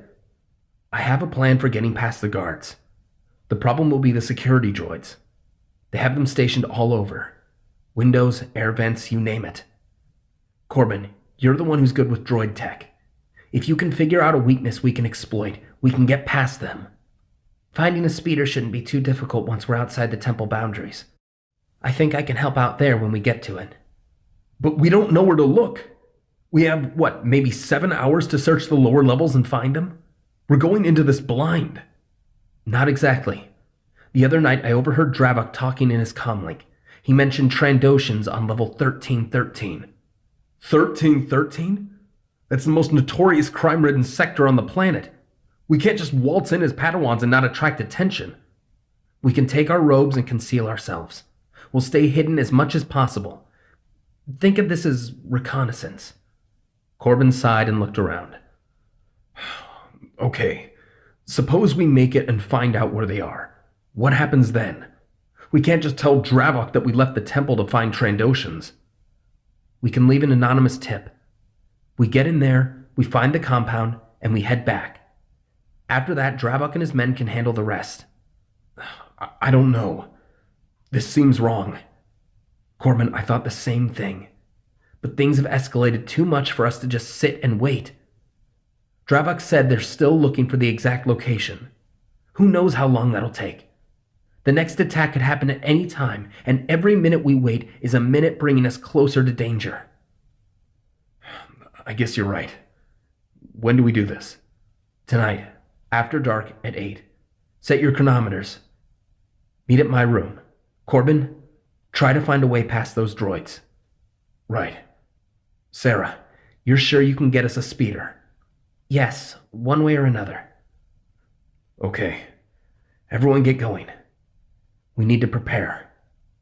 Sarah and Corbin left the room as Caseus took one more look at his master. There's no way she would approve of this. But he had to do it. If he didn't try, he wouldn't forgive himself. Caseus was escorted to his room. There he sat, preparing his robe, utility belt, and anything else he might need before lying in bed, awaiting the hour. He woke up to his chronometer beeping. 10 minutes to showtime. He readied his gear and waited. Within 15 minutes, there was a knock at his window. Sarah was there on the ledge with Corbin. Caseus opened his window. "How did you guys get here without alerting the droids?" Corbin held up one of the small deactivated droids. "I managed to rig a pulse generator from my holoprojector.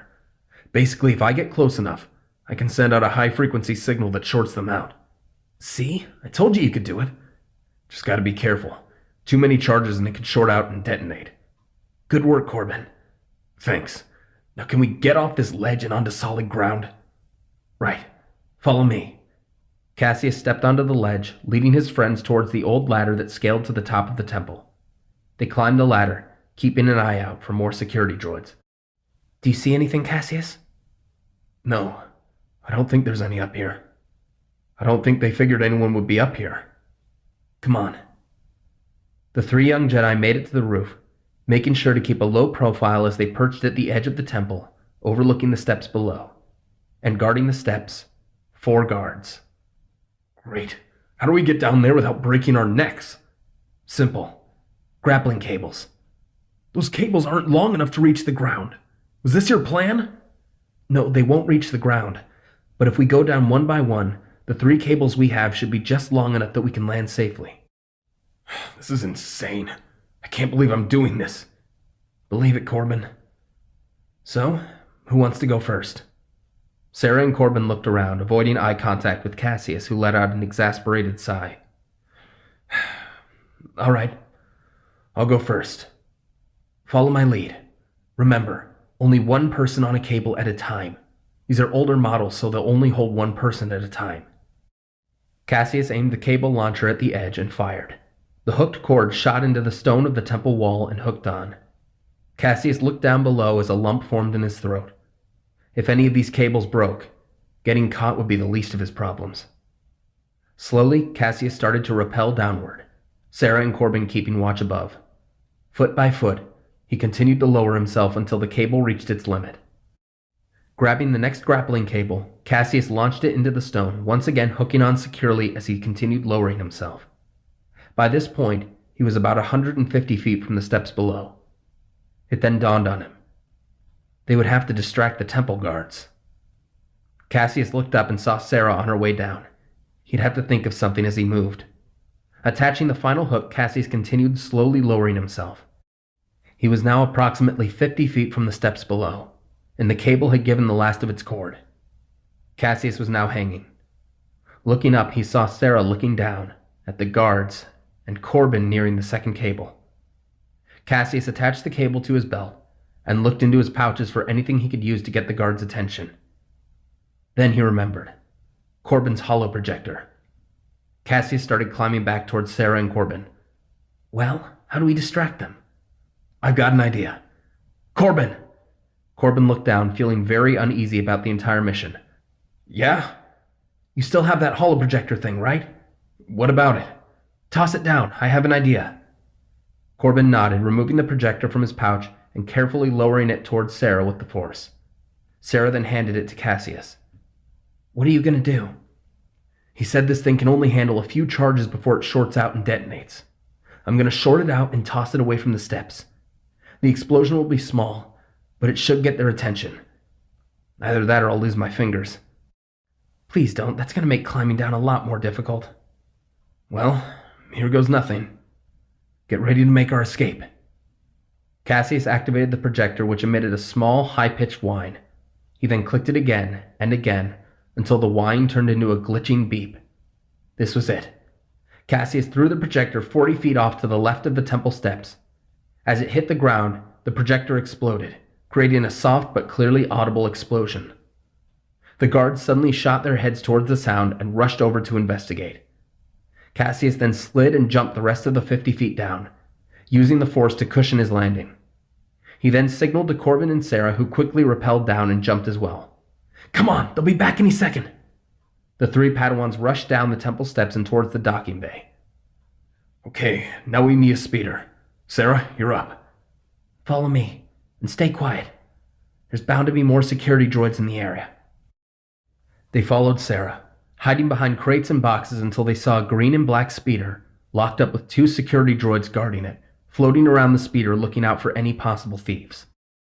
That must be the Trandoshan speeder they confiscated after the attack. Can you get it free? Maybe. We'll have to deal with those droids first. Great. How are we going to do that? If we step into their line of sight, they'll signal the alarm and we'll be in big trouble. Corbin looked closely. These droids aren't made for combat. Sarah, how quickly can you get that speeder free? I'll need about 2 minutes. Okay. Sarah, Caseus and I will create a distraction while you sneak over. While they're looking for us, do whatever you need to do. Hurry, though. If they spot anyone in the vicinity, they're programmed to sound the alarm. Sarah nodded as Corbin grabbed a repair tool from a nearby crate and threw it, hitting a nearby traffic antenna on the docking bay. The 2 droids looked around at each other and flew over to the antenna, scanning the area. Okay, Sarah, go. Sarah quickly and silently rushed to the speeder and activated her lightsaber, quickly slicing through the speeder lock that was keeping it chained down. Suddenly, one of the droids looked up, hearing the sound, and started moving back to investigate. It's coming towards her. We need to give her time. Caseus grabbed one of the food capsules off his belt and threw it, whizzing by the droid, who immediately turned and looked towards the crates where Caseus and Corbin were hiding. The droid began to hover over, activating its security light. Caseus and Corbin crouched down, staying completely still as the droid crept closer. Caseus looked around, and on the box of tools next to them, he noticed an electric soldering torch. Quickly grabbing it, he waited as the droid was right over their heads. Caseus quickly shot up and activated the torch, jamming it in between the droid's eyes as it short-circuited and fell down with a clang. The other droid heard and quickly started making its way over. Sarah quickly worked on the speeder and soon she was able to activate it. As the droid crept closer and closer, it noticed the deactivated droid on the floor. Just as it was about to sound the alarm, Sarah rammed into the droid with the speeder, knocking its head off and sending it tumbling aside. That was close. Get in. The Jedi pupils hopped in the speeder as Sarah quickly sped them away from the temple. Where to now? The underworld portal. That's our entrance to the lower levels. And what do we do when we get there? Keep a low profile and see if we can gather any information of the Trandoshan compound. I got a bad feeling about this. Yeah, me too. But it's too late to turn back. We have to see this through.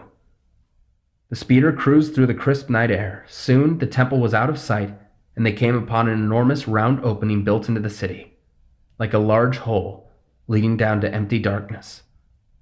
There it is. Let's go. Sarah carefully flew the speeder downwards into the portal, trying to fly as casually as possible. Caseus looked around. There were speeders and cargo freighters moving in and out of different hangars. Soon, they reached the entrance to level 1313, and Sarah landed the speeder. Hey, you can't park your speeder here. They looked to their left and saw a fat, sloppily dressed deck officer. Sorry, where can we park?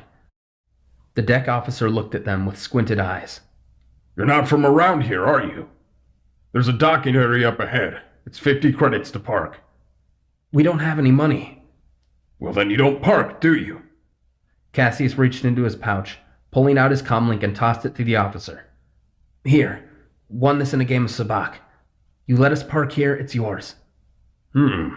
Authentic Jedi gear, huh? All right. You've got 5 hours. If you ain't back by then, your speeder will be junked and sold. Fair enough. Keeping their hoods up, the Padawans exited the speeder and walked through the many gates and doors leading to the lawless urban jungle that awaited them. Stepping through the entrance gate, they looked around. The stars were no longer overhead, and the stench of speeder exhaust and grime filled the air as they looked around at the unkempt shops and marketplaces that lined the crowded streets. Well, welcome to level 1313. Chapter 8. Caseus, Sarah, and Corbin looked around at the run-down streets of level 1313. Everything they had been told was correct. Not that the upper levels of Coruscant were completely safe, but the energy this place gave off was something different. Immediately they could tell. Jedi presence was not welcome here. If they were to accomplish their mission, they would need to keep an extremely low profile. Corbin stood behind Caseus. So, what's the plan, Caseus? First things first. We look around for any large groups. Cantinas, shops, anywhere where people will be likely to chat. Listen in on conversations. Be inconspicuous and don't strike up conversation unless you're absolutely sure you have a lead. Right. Where should we head first? There's a food court over there on our left. Stay close, but don't group together. It'll look suspicious. Listen around for anything regarding Trandoshans or Dioxys, and remember, no lightsabers. If people find out we're Jedi, we're in trouble. Sarah and Corbin nodded in agreement. Okay, let's go. Keep your hoods up. The Padawans moved quietly into the incoming crowd of citizens, blending in amongst gatherings of travelers, smugglers, and bounty hunters as they made their way to the nearby food court. The smell was not entirely pleasant. Whatever was being cooked, it obviously wasn't fresh. Caseus moved past the service station and sat at a dirty table, obviously not cleaned in quite some time. He kept an eye on Sarah and Corbin. Sarah leaned against the wall, keeping her ears open for any chatter of Trandoshans. Corbin, meanwhile, took a seat on a nearby bench, sitting as casually as he could. Have you ordered yet, buddy? Caseus looked up and saw a pudgy Toydarian wearing a stained apron hovering at the end of the table. No, I'm not exactly hungry. Paying customers only at these tables. Either order something or beat it. Caseus looked through his belt pouch where he kept his provisions. The masters at the temple issued him a number of credits for emergencies, though not enough to cover speeder parking in underground slums. 12 credits. Caseus handed over his credits. Here. Just get me whatever today's special is. The Toydarian took the credits in his gnarled fingers and put them in a pouch on his belt before heading to the kitchen. Caseus looked around. There were so many different species from all over the galaxy, some speaking languages he only half understood, and others he didn't understand at all. Sarah stood against the wall, keeping her eyes peeled. Chut, chut. Sarah looked around and felt a tugging on her robes, seeing a short, pudgy man with blue skin and a tusk coming out of his mouth holding a cup and shaking it. Opa mulera. I'm sorry? A tall Duros in a black hat and dirty trench coat walked behind the small, strange man. He's asking if you could help him and spare some money. Oh, I don't know. Opa patisa dobra que fondo. He's very hungry and he needs to eat. Well, maybe you can help me. Then I can help you. Aku chubanaga. What do you want? Do you know anything about Trandoshans around here? Trandosha azalus. Porkman Slimo. He says the Trandoshans are dangerous. Big-time slime balls. What reason would you have for wanting to find any Trandoshans? That's none of your concern. If someone wanted to find Trandoshans here, where would they look? The small man talked quickly to his friend, who nodded and turned back. Bilkman's Cantina. A few blocks down would be your best option. If you don't find them, you'll most likely find someone who knows of them. Thank you. Come with me. Hesitantly, the two aliens followed Sarah over to Caseus, who was looking at what he could only assume was something that was once considered food. Hey, do you have any credits? No. I had to use them to buy whatever Dianoga Delight is. The small alien looked with wide eyes at the dish, licking his cracked blue lips. Kikyu naku natapanwata. Cassius looked at his dish and slid it towards him. Enjoy it. I won't. The little man started digging happily into the dish with his hands, pulling out what looked like a hairy tentacle and slurped it down with a loud gulp. I think I'm going to be sick. Let's go. Cassius and Sarah went over to Corbin, who had been having no luck in his spot. Come on, we might have a lead. Good. I hate this place. Cassius looked at his chronometer. We should be quick. We've been here an hour already. Where are we headed to? Belkman's Cantina. Those two said it was a few blocks ahead. Okay, let's go. How do you suppose we get in exactly? We're not old enough. Look, we snuck out of the temple. Sneaking into a cantina shouldn't be a problem. I hope you're right. They began walking, looking for any possible sign or lead to Belkman's Cantina. After 20 minutes of walking through slums and dark alleys not even a Jedi would want to go down, they saw it. A big sign on top of a relatively small building. Belkman's. This must be it. They entered the line to the cantina, seeing a door guard out front. Soon they were right in front of him. No underage patrons. Beat it. Cassius subtly waved his hand beneath his robe, keeping eye contact. It's okay that we're here. We can go inside. The door guard's gaze seemed to shake and waver as he looked at Cassius and smiled slightly. It's okay that you're here. You can go inside. The three Padawans stepped through the gate and went inside. It was surprisingly noisy. Tobacco smoke filled the air, and drunken aliens of different species were drinking and laughing at the bar, occasionally spilling their beverages on each other. Let's split up. We don't want to attract attention here. See what you can find out. Right. The Jedi split from each other as Cassius walked over to a corner booth, sitting quietly in the shadows. You're in my seat. Cassius turned to his right and saw a very disgruntled Weequay holding a large drink. I didn't see anyone's name on it. What did you say to me, Slimo? Cassius could see his aggressor placing a hand on his blaster. You really want to risk trouble over a seat? You want to risk being plugged full of lasers? Cassius could see another alien walking over as he suddenly reached for his lightsaber. So much for keeping a low profile. Come on, Squall, back off. If you wanted to keep your seat, you shouldn't have gone back for another drink. The Weequay growled and quickly chugged his drink before returning to the bar to grab another. The other alien sat across from Cassius. He was a Rhodian, fairly old from the glassy look in his eyes. My apologies. My friend can get a little testy when he's been drinking. I can tell. Thanks. Haven't seen you around here. You new to the area? No, I'm just visiting. Visiting, eh? Well, how about a Jawa juice on me? Sure. Thanks. The Rhodian motioned a service droid over with 2 glasses and gave one to Cassius.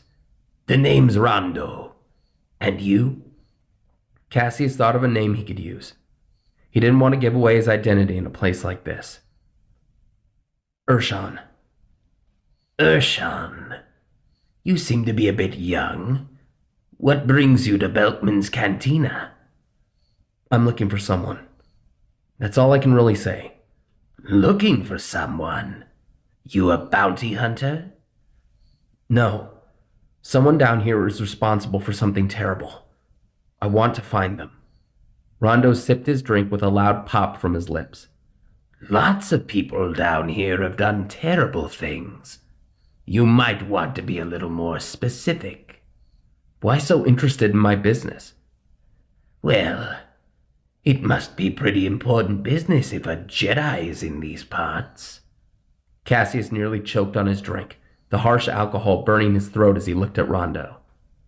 That's right.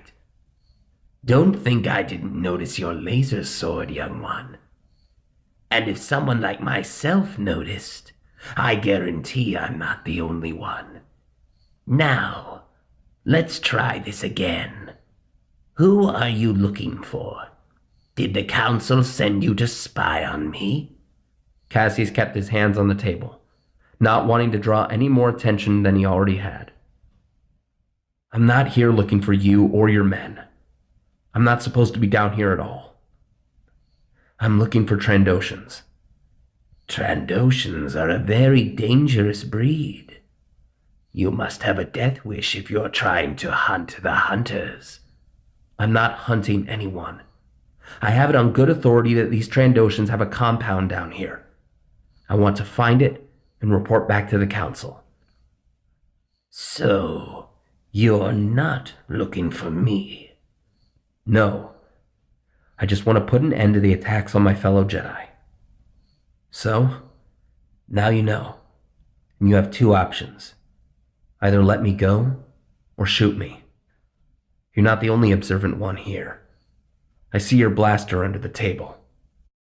Rondo stroked his chin and looked sternly at Cassius before holstering his blaster. I don't like to dirty my hands if I don't have to. Rondo finished his drink and looked at Cassius, leaning in close. Some of my men have been hunted by these Trandoshans for sport. They're crafty, and above all else, ruthless. I can tell you where to find them. In exchange, you see to it that those scum are dealt with. Where can I find them? Rondo entered a few coordinates into a data chip and slid it over to Cassius. Follow the map. Stay out of sight. If you die, don't expect it to be quick. If you don't hold up your end of the bargain, I'll make you beg for death. Understood. With those kind parting words, Rondo stood and walked away as Cassius looked around for Sarah and Corbin, finding them speaking to each other by a Deseret table. Come on, I have the intel. The two of them agreed and they left the bar following Cassius. So we head back now, right? Not yet. We need to verify the information. Verify? You mean we have to go investigate? Yes, if we aren't 100% sure this was all for nothing. Cassius, are you sure this is a good idea? Absolutely not. But we've come too far to go back. If you don't want to come with, you can go back to the speeder. Sarah and Corbin looked at each other. We're with you. Cassius smiled and loaded the data chip into his comlink. It's not too far from here. It's 2.5 blocks down. Looks like it's hidden from street level. It's underground. Wonderful. Well, let's go. Cassius, Sarah, and Corbin walked down the dimly lit streets, following the coordinates left on the data chip. The route led them past several run-down abandoned shops and buildings until they reached an alleyway, stretching far into darkness. Be on guard. Cassius looked around, keeping an eye out for danger. Soon, they reached the coordinates. There was nothing. Just a dead-end alley. Cassius, I don't like the look of this. There has to be something here. The chip said it's underground. Look for some sort of entrance or door. The Jedi looked all over the floor and the walls until they noticed something out of place. Graffiti on the ground. Cassius inspected the paint and surveyed the nearby area with his hands. And then he saw something. It looked like an old dumpster, think that's it. That's our entrance. A dumpster? Cassius walked over and opened the lid. There was no garbage inside. There was only a set of stairs. Caseus, I think this is enough. We should head back. Not until we have proof. We have to do this. For Master Suka, Master Takai, and every Jedi who fell to these monsters. Corbin sighed in worry and followed Sarah and Cassius down the stairs. It was dark, but they couldn't risk any light.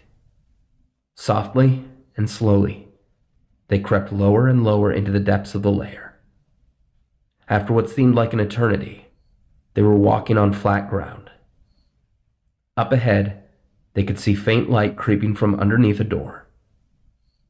Cautiously, they moved closer and closer, until they were right outside the door. Do you hear anything?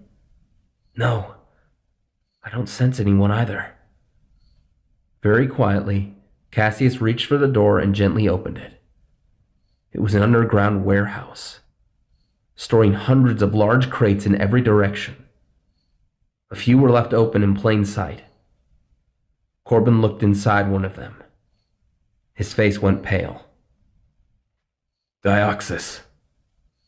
Cassius and Sarah looked into the crate. There was enough dioxis in this crate to flood the entire temple with poison. This is serious. We need to go back and tell Dravok. Suddenly, they heard a door open from the other room, and voices. Raspy, distinct voices. Trandoshans! Quick! Get on top of the shelves! The Padawans leapt up to the top shelves of the warehouse and hid behind the crates, peeking out at the door. 3 Trandoshans entered, one of them carrying a box. Tell me that's the last run we make. I want to get on with this so we can collect our pay. Quiet. You'll do as you're told. Now get to work. The boss was crystal clear. He wants this rigged and ready to go yesterday. The Trandoshan with the box opened it, pulling out what looked to be very advanced tech. These charges are state-of-the-art. No amount of Jedi tinkering will... He began sniffing the air with his reptilian nostrils. What is it? What do you smell, Griff? I'm not sure. Something's been in here. Gutter vermin, most likely. These streets are full of them. Enough talk. Back to work. The Trandoshan hissed and began working on the bomb. What do we do? Sarah whispered. We need to get out of here. I see an air shaft nearby. We can sneak out through there and contact the temple. The 3 Jedi slowly began to creep across the top shelves, softly stepping to avoid making a sound, when Griff stopped and began sniffing the air again. Krosh, do you smell that? You and your smells. I told you it's just... Wait, I smell it too. Griff and Krosh immediately drew their rifles and pointed them around. Come on out, little thieves. Don't be shy. Cassius and the others stayed absolutely silent. Tosa, check the shelves. The 3rd Trandoshan began to climb the shelves as Cassius, Sarah, and Corbin stayed silent, not daring to move a muscle, gripping their weapons tightly, as Tosa began scaling the shelves like a spider, moving closer and closer. Soon, he was right beside them. Nothing but a single crate between them. He sniffed the air and began to peer over the crates, when the main door opened and a voice called out, What's going on in here? All 3 Trandoshans quickly gathered to the floor, standing in line. I told you to have this ready hours ago. Our apologies, boss. The weapon will be completed in just a few minutes. Really? Yes. The last attacks were small time compared to the chaos this will bring. Is that so? Tell me, have you been taking the appropriate measures to make sure it will function properly? Unlike your first one? But of course, nothing gets past us. Nothing, it would seem. Except 3 intruding Jedi. Cassius' heart skipped a beat. Suddenly, an unseen force pulled the entire shelf down as the Padawans tumbled down, crashing into the crates and hitting the floor with a painful thud.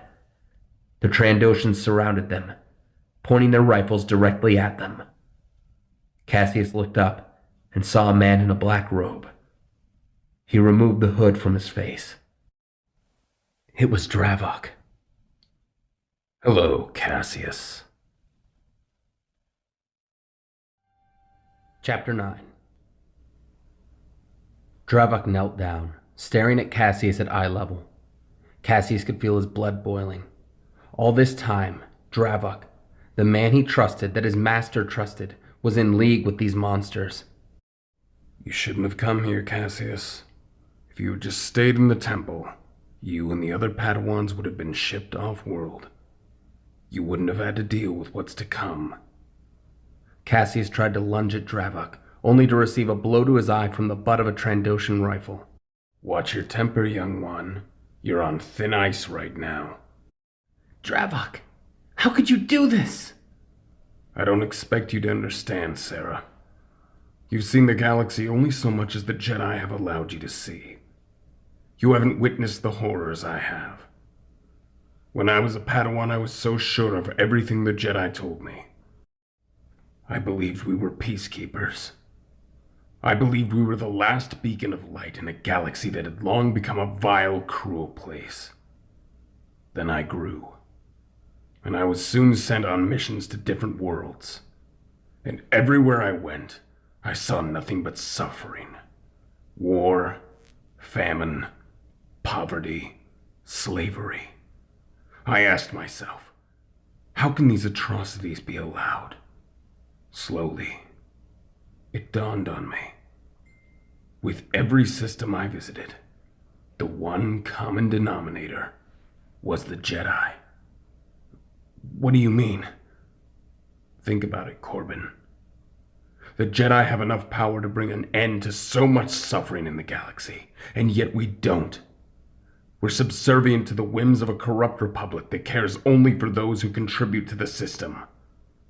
But what of the poor planets? The less civilized people? Those who have so little to offer? They're left to toil in their anguish, and the Jedi do nothing to help.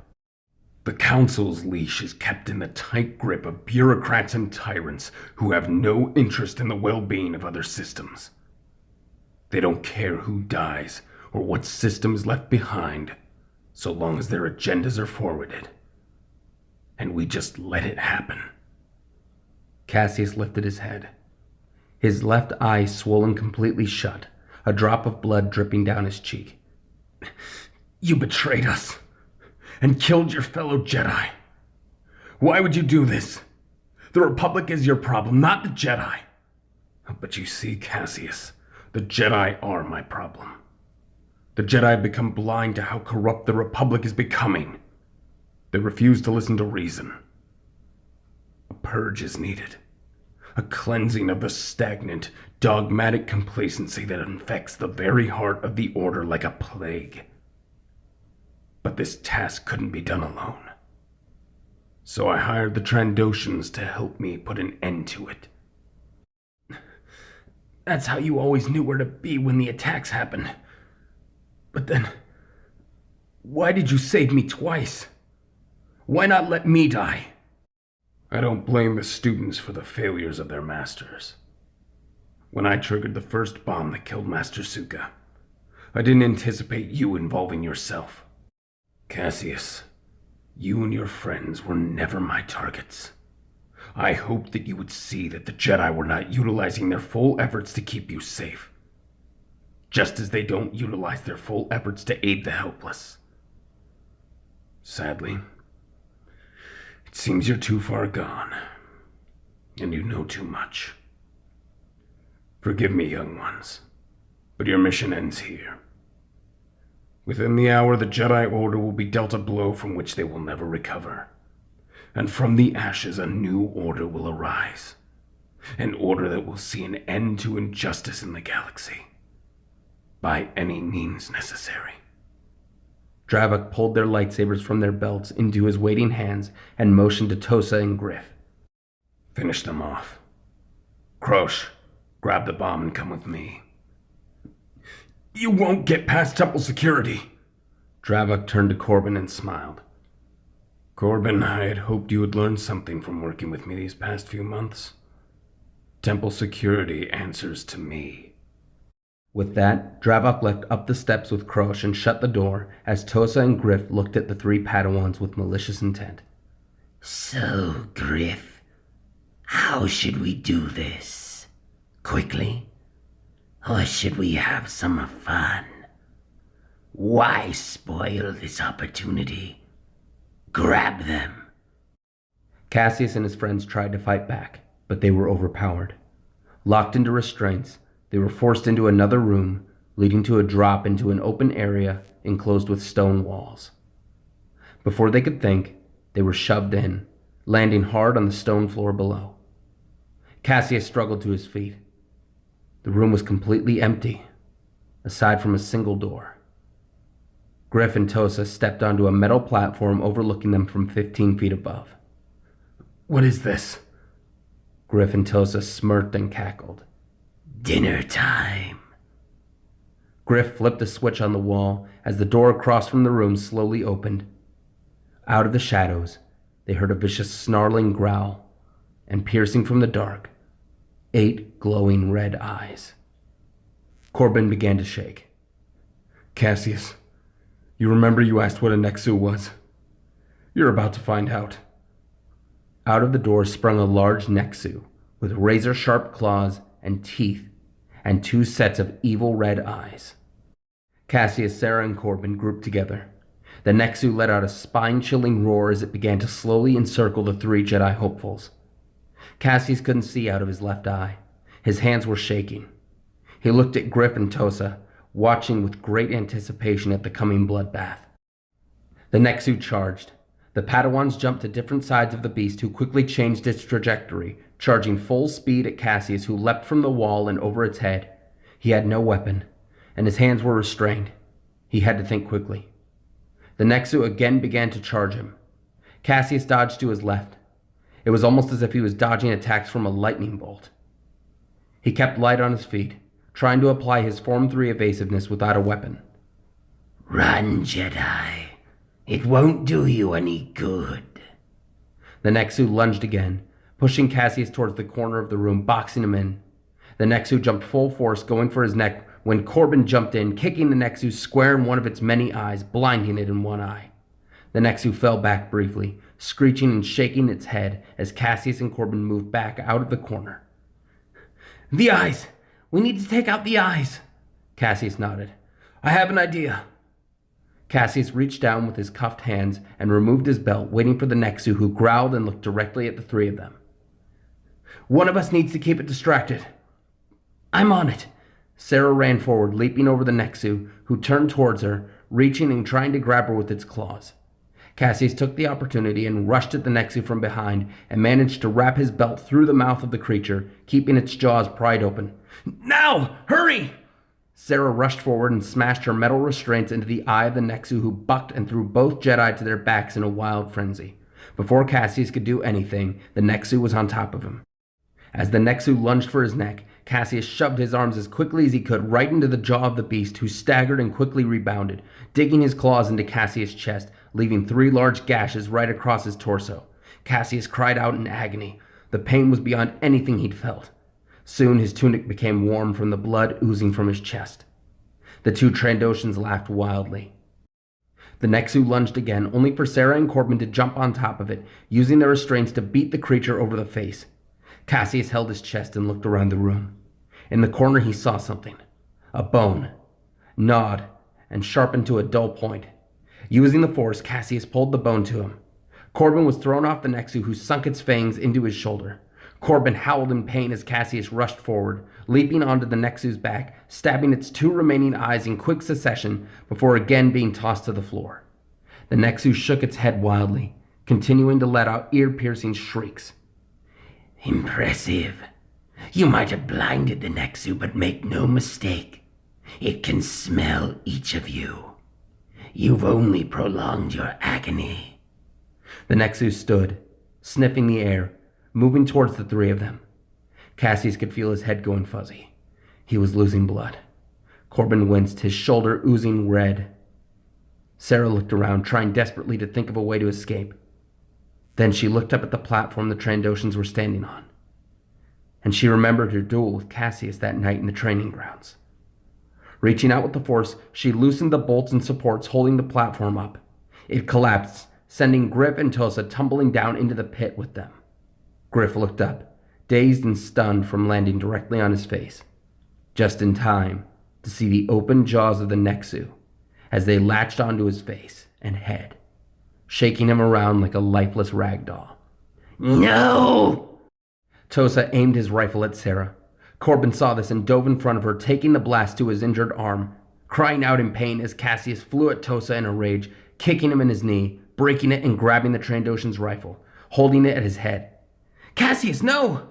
Caseus looked at Sarah and Corbin, writhing in agony on the ground. Caseus looked to his left, seeing the Nexu devouring Griff. Then he looked down at Tosa. Go on, Jedi. Kill me. Prove Dravok was right. Show that you're a hypocrite, just like the rest of your order. Caseus stood silent for a moment, before smashing the side of his rifle into Tosa's head, knocking him unconscious. The Nexus stood up, sniffing the air, ready to attack again. Caseus aimed the rifle at the Nexu and fired at the creature's head, causing it to drop to the floor with a rasping gurgle. The Padawan stood still, injured and tired. Caseus rushed to Corbin. Corbin! Corbin groaned in pain, his arm completely out of commission. Sarah rushed to the corpse of Griff and found the restraint keys, freeing them from their shackles. Caseus looked on the ground for his utility belt, finding the emergency medical supplies. This wasn't going to help much, just gauze and bandages. Caseus rushed to Corbin, who was slowly bleeding more and more, and quickly bandaged his wounds and used the gauze to wrap what he could. Then he helped Corbin to his feet. I can't move my arm. Just be thankful you're alive. Caseus tore the sleeve from his tunic and created a makeshift sling for Corbin's arm. Come on. We need to get out of here. Caseus, hold on. Sarah stopped Caseus and examined his wounds, opening his tunic and seeing the 3 deep gashes. This is bad. I'm fine. Not for long. Sarah took her own medical pouch and dressed Caseus' wounds as best as she could. It wasn't much good. Blood continued to seep through. We need to get to the surface quickly. Suddenly they heard the door open and footsteps. Caseus and the others turned, expecting to see Dravok. Need a hand, Jedi? It was Rondo. Rondo? Looks like you held up your end of the bargain. Not yet. There's one left. We need to get back to the upper level and stop him. 2 of Rondo's men entered with a ladder. You wouldn't make it to the upper level in this state. Get up here. The Padawan slowly climbed up. One of Rondo's men examined the wounds to Caseus and Corbin. Sarah looked at them worried. They need medical attention. We don't have time. Patch us up the best you can. Dravok said they'd be attacking within the hour. We need to get there fast. My men keep some supplies in our speeder. Follow me. They all exited the compound as Rondo's men looked through the speeder, pulling out a med pack and attending to Caseus and Corbin. It wasn't much. Their wounds were severe, but the bleeding was stopped. Very impressive, Padawans. Stopping Trandoshans and Nexu. Caseus held his sore chest. We need to get to the temple. Let's find our speeder and get out of here. Might I offer a solution? My men will transport you to the upper level. In exchange, you tell no one of this business, and you will kill that last Trandoshan. Caseus smiled slightly. We'll take care of it. You're doing the Republic a great service. If you say so. I see this as purely a favor for a favor. Now that the compound is raided, we can retrieve everything stolen from us. Okay. Thank you, Rondo. Just hold up your end of the deal, Jedi. Call me Caseus. Rondo smiled a slightly crooked smile. Very well, Caseus. The two shook hands before the Jedi and Rondo's men hopped into the speeder, heading through the speeder lanes and up towards the underworld portal. Soon they could see the sky again.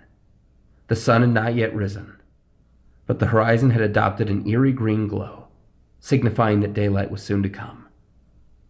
The speeder landed at the loading dock of the temple as Caseus, Sarah, and Corbin stepped out, and Rondo's gang quickly left. Sarah, do you have your comlink? Contact Master Drolic and let him know what's happening. Sarah removed her comlink and tried to get in contact with her master. The comlink only responded with incessant beeping. No good. Comm channels are down. Dravik must have deactivated them. We need to get inside. The Padawans rushed up the steps. Surprisingly, the guards weren't there. No guards. That's not a good sign. We need to find Dravik and Krosh. They could be anywhere. We need to think. To cause the most damage, where would they plant Dioxis bombs? Corbin thought for a second. The central ventilation system. It's 3 floors down. We need our weapons. Dravik has them, though. The temple has a chamber where the bodies of fallen Jedi are prepared for burial. The lightsabers of the Jedi killed yesterday might still be there. It's not far from here. Stay close and keep to the shadows. The Padawans rushed through the corridors. There were no temple guards in sight. Something wasn't right about this. They finally reached the door to the morgue. It was locked. Now what? The control panel on the left side. Can you do anything to override it, Corbin? Maybe. Give me a second. Corbin moved to the door controls and began to punch keys into the panel. The door clicked, but it didn't open. It's no good. The latch automatically reseals without a key. I have an idea. Undo the latch again, and I'll pull the doors open. While I hold them, Cassius can get the lightsabers. Okay. Ready? Now! Corbin deactivated the lock as Sarah held the doors open with the force. Hurry! I can't hold this forever! Cassius nodded and ran into the room as the door sealed behind him. Taking a deep breath, he looked around the room.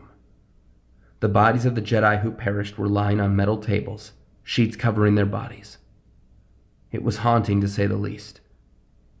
Cassius looked around and spotted a bench where several of the personal items of these Jedi had been laid out. Next to their utility belts, he saw them. 5 lightsabers. He walked to the bench and grabbed 3. Suddenly, he heard a whirring buzz sound and loud metal footsteps behind him. Turning around, he saw a towering security droid. Intruder detected. Activating defense protocol. The droid grabbed Cassius by his arms and threw him across the room into a wall, knocking the wind out of him and causing him to hit his head. His vision went blurry as he saw the droid walking over. Sarah called from outside. Cassius, what's going on in there?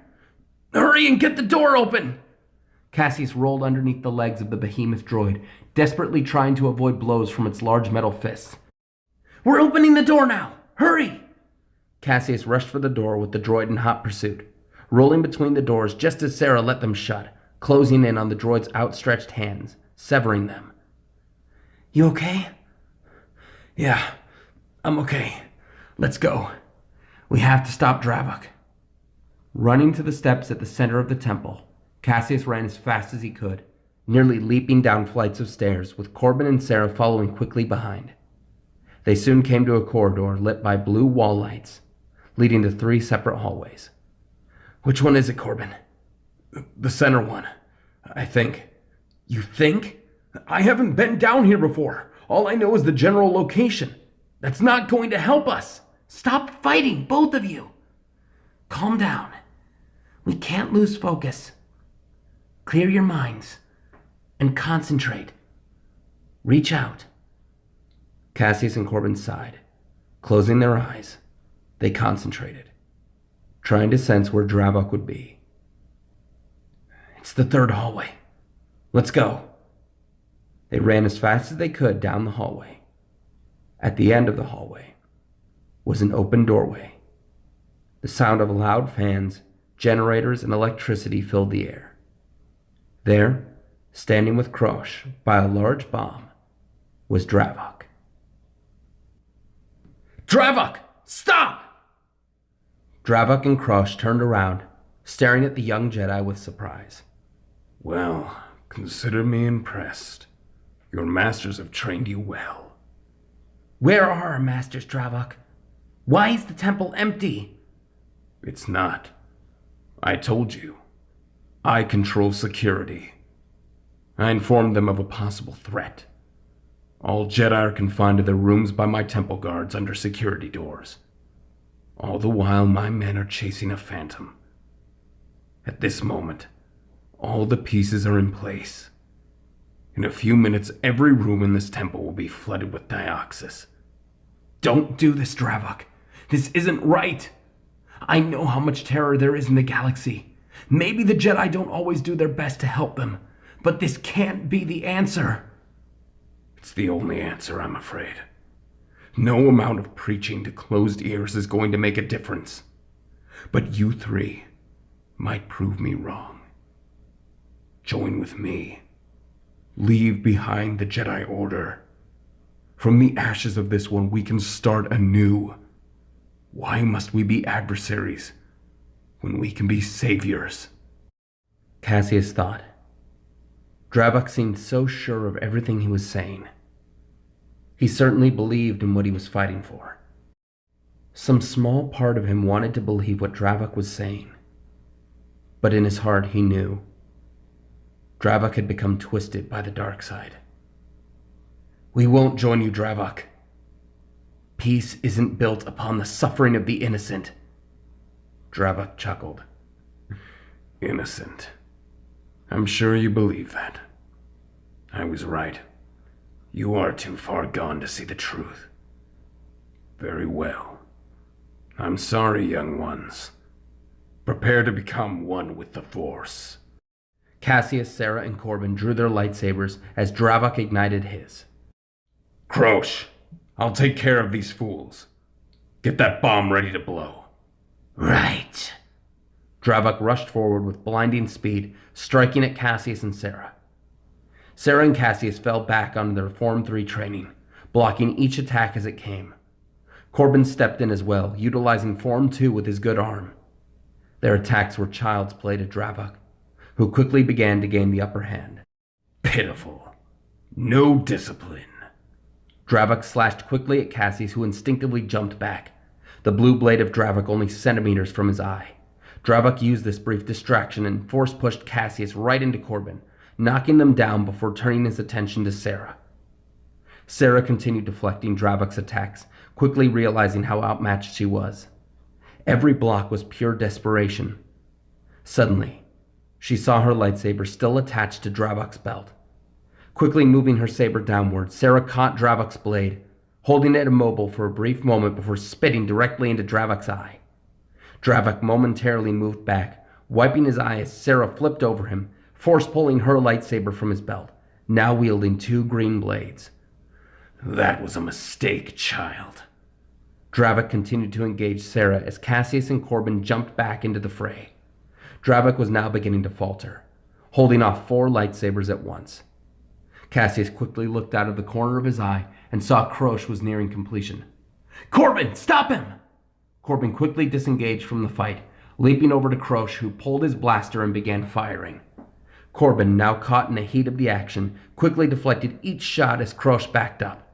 Dravok, seeing the danger, quickly pushed Caseus and Sarah back and rushed over to Corbin, his focus still on Krosh. Corbin! Corbin turned just in time to see his arm severed at the shoulder. Letting out a painful cry, Dravok lifted Corbin by the throat with the Force and threw him directly into Caseus and Sarah.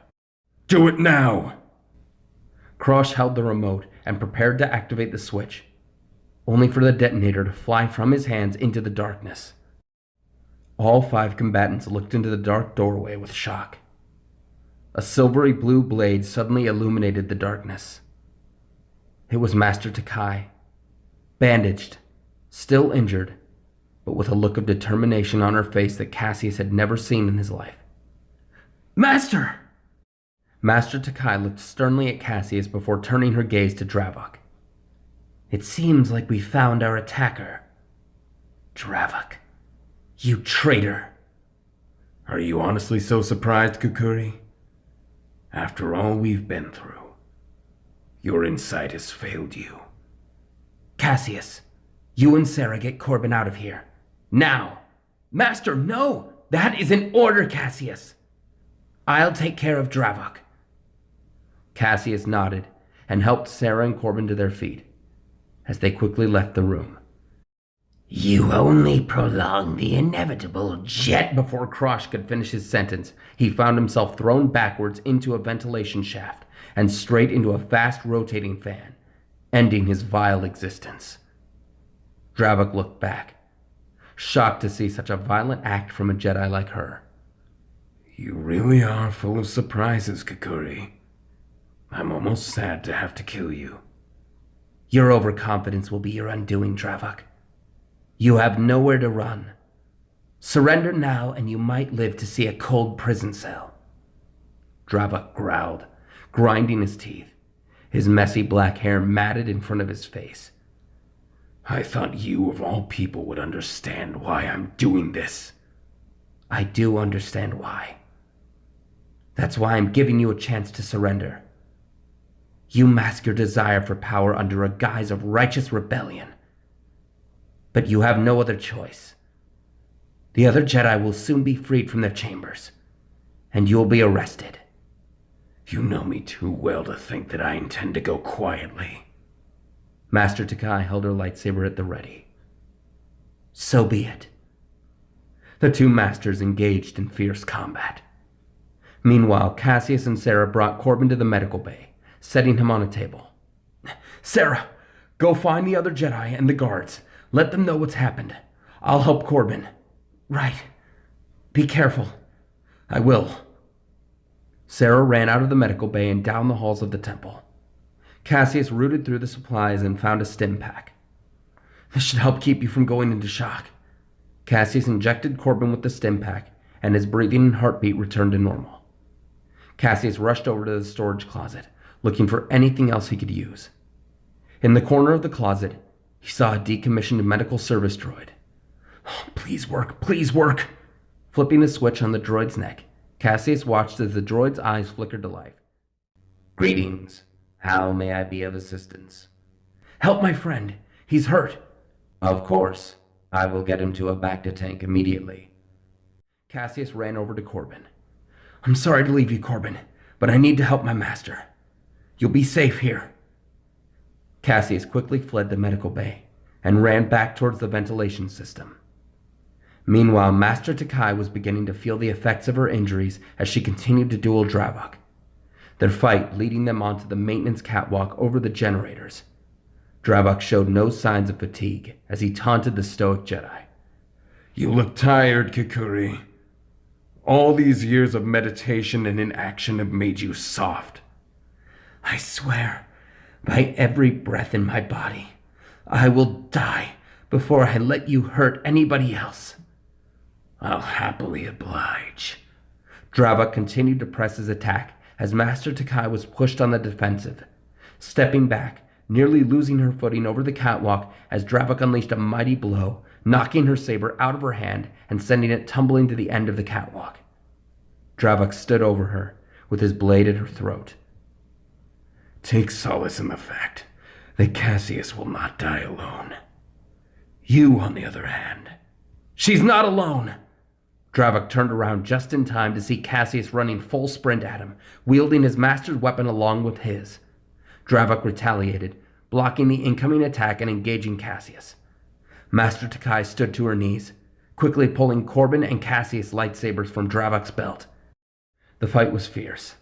Dravok, now beginning to tire, jumped to higher ground, with Caseus and Takai in pursuit. Soon, they were fighting on a large pipe, running through the temple walls. "Surrender now, Dravok!" Staring at both Jedi with labored breathing, Dravok looked directly into the eyes of Caseus. "When the end comes, Caseus, you'll realize what drives men to such lengths." Suddenly, he angled his weapon downward, slashing a large gash into the pipe, releasing a cloud of steam. The pipe suddenly began to collapse beneath them. "Caseus, jump!" Caseus followed his master through the hot steam as they landed back on the catwalk. The pipe broke off and began to free fall downward. "Caseus, grab it!" Caseus and his master reached out with the force, grabbing onto the pipe.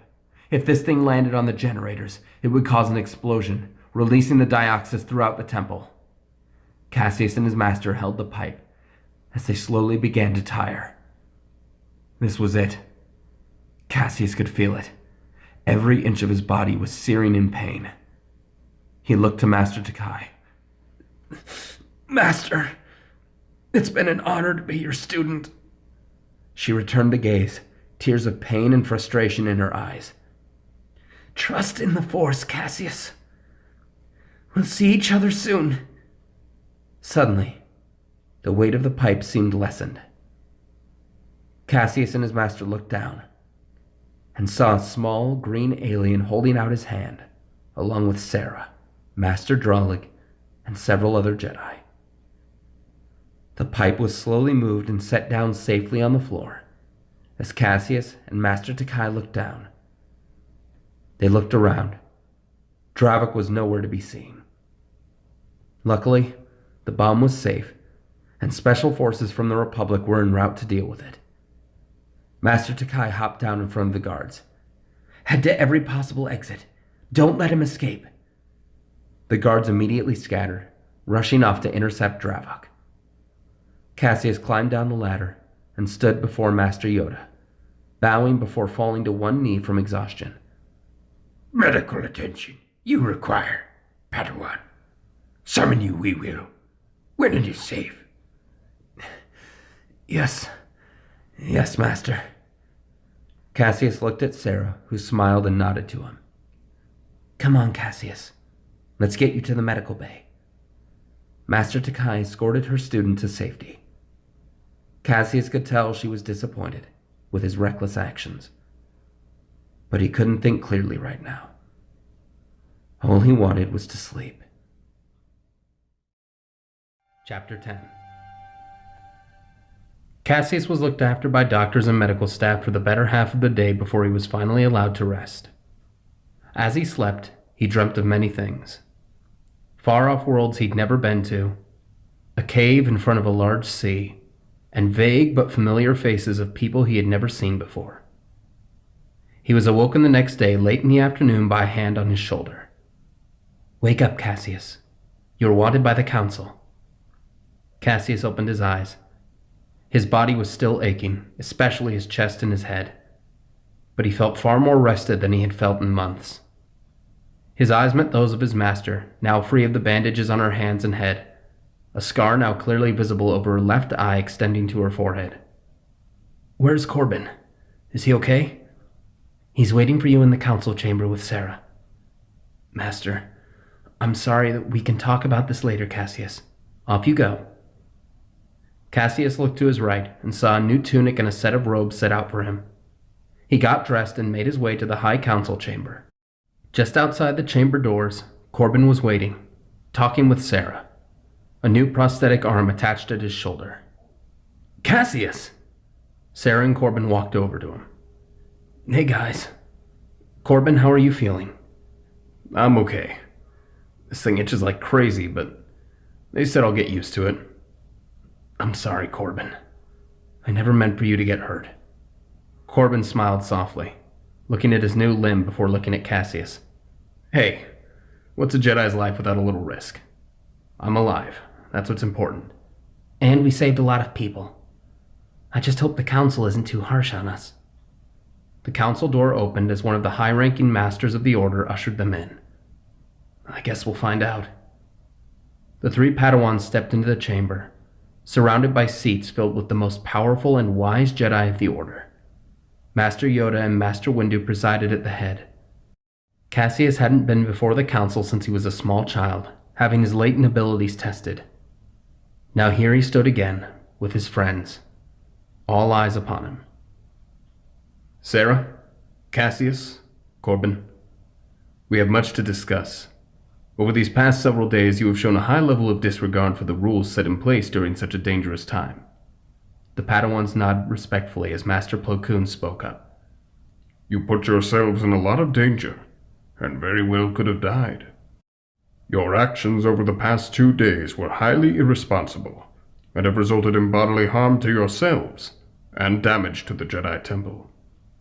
Caseus looked up at the Masters. I'm aware, Master. However, I must make it known to you that our intentions were to stop any further attacks. Noble intentions aside, you must understand the gravity of what you involved yourselves in. I do, Master. And I'm ready to accept whatever course of action you deem necessary. I ask only that the punishment be mine alone. Sarah and Corbin were involved only because I asked for their help. Had they refused, I would have gone alone if need be. Regardless, they agreed to accompany you, and will be held accountable for their actions, as will you. Master Ki-Adi-Mundi spoke up. I don't feel I'm alone in believing that your actions were not solely of noble intent, young one. Your master was gravely injured in the last attack. Can you say with absolute certainty that you were motivated out of a sense of justice rather than revenge? Cassius stood still, thinking to himself. Of course he wanted revenge, even though he knew it was wrong. But more than anything, he only wanted to see the attacks brought to an end. I don't deny it, Master. I was angry, and I wanted nothing more than to bring down the people responsible for hurting my master. But after finding out that Dravok was behind everything, I realized how complicated the situation truly was. I wasn't the only one affected by these attacks. And perhaps I should have thought things through, trusting in the Force rather than my emotions. But I don't regret what I did. If we hadn't gotten involved, the damage would have been far more severe. Master Yoda stroked his chin, looking at Caseus and back to Master Windu. Caseus, why do you walk the path of the Jedi? Caseus thought to himself, contemplating how to answer such a question. Until a few days ago, I followed the Jedi path because it's all I've ever known. But now, I feel that I follow the Jedi path because there are people out there who need us. People we can no longer turn a blind eye to. And I have a duty, as do all of us, to help those people. And I have a responsibility to protect the Jedi and our way of life so we can continue to do so. Caseus, you are correct in your beliefs. As Jedi, our duty is to aid the oppressed and downtrodden in the galaxy. How we go about aiding them, however, can make all the difference. Dravok held the same beliefs we all do. What Dravok fails to realize is that as powerful as we are, suffering and strife are inevitable. The dark side of the Force is ever present. We can't save everyone. Do you realize this? I do. Master Takai taught me long ago that no one is strong enough to solve every problem. As hard as that is to accept, it's a part of life. Master Yoda nodded. Understand you do. What Dravok was too stubborn to accept. A danger there is in trying to stop the inevitable. Seek power to control what cannot be controlled. A Jedi must not. Great evil can noble intentions foster. Sarah spoke up. If I may, Master, are we in trouble? I accept whatever judgment you see fit, but I'd like to know. Me too, said Corbin. Master Yoda looked to the other members of the council before turning his attention to the Padawans. No judgment shall we pass. Saved many lives your actions have. Cassius smiled and felt a sense of relief rush through him. Make no mistake, said Master Windu. We do not approve of such dangerous acts, especially from 3 Padawans. With that said, you showed great initiative in what you did. Had you not carried out your mission, we may not have been speaking here today. We owe you a debt of gratitude, and we hope these experiences will one day mold you into wise Jedi. Thank you, Master. Be on your way now, and may the Force be with us all. Caseus and his friends bowed and turned to leave. Caseus, however, lingered briefly. What happened to Dravok? It appears that Dravok used his extensive knowledge of the temple to evade us. We believe he's fled the system to go into hiding. What happens when he comes back? You needn't worry, Caseus. The Order has taken extensive precautions following these attacks. Security will be restructured and reformed from now on, and Dravok's actions have been made known to the Republic authorities. If he enters the system again, we will be ready. Okay. Thank you, Master. Caseus left with Sarah and Corbin to the front steps of the temple, gazing at the setting sun as it crested the towers in the distance. Well, that was interesting. Do you guys think Dravok will come back? Don't worry about that right now, Corbin. The temple is safe, and we made it out of this mess. Yeah. I think moving forward I should start taking my training more seriously. Me too. I plan on speaking to Master Dralig about expanding my skills in lightsaber combat. Those are good plans. What about you, Caseus? Caseus looked at the sunset. I'll think about that tomorrow. For now, I'm just happy to have made it back. Well, you had a little help. Caseus laughed and stood beside his friends. Yeah, a little. Caseus put his arms around Sarah and Corbin as they gazed off into the horizon. The day drew to an end, and Caseus visited his master in the meditation chambers. Greetings, Padawan. Hello, Master. Mind if I join you? Master Takai smiled and motioned to the seat across from her. I sense there's something on your mind. Actually, I was going to say the same to you. What do you mean? Master, you knew Dravok better than you let on, didn't you? What exactly happened between you two? Master Takai sighed and looked at her pupil. When I was your age, I met Dravok during lessons with my master. We grew close and shared a lot of the same beliefs and ideas. I dare say we became closer than 2 Jedi should be. But over the years, Dravok changed. His views became more extreme. While I continued to grow and learn how complex the galaxy and the Republic were, I began to distance myself from the black and white views I once held. Dravok did the opposite. He entrenched himself in his beliefs, no matter what I tried to tell him. We became estranged after that. Still, I never believed he could be capable of what he did. Maybe I just didn't want to believe. I understand, Master. And again, I'm sorry for putting myself in danger. I know I'm not exactly the perfect student. Master Takai looked proudly at Caseus.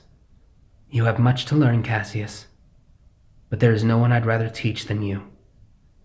For all your dangerous stunts, your heart is in the right place. That's all I can ask for. Caseus smiled to his master. Now, shall we begin? Whenever you're ready. There is no emotion. There is peace. There is no ignorance. There is knowledge. There is no passion. There is serenity. There is no chaos. There is harmony. There is no death.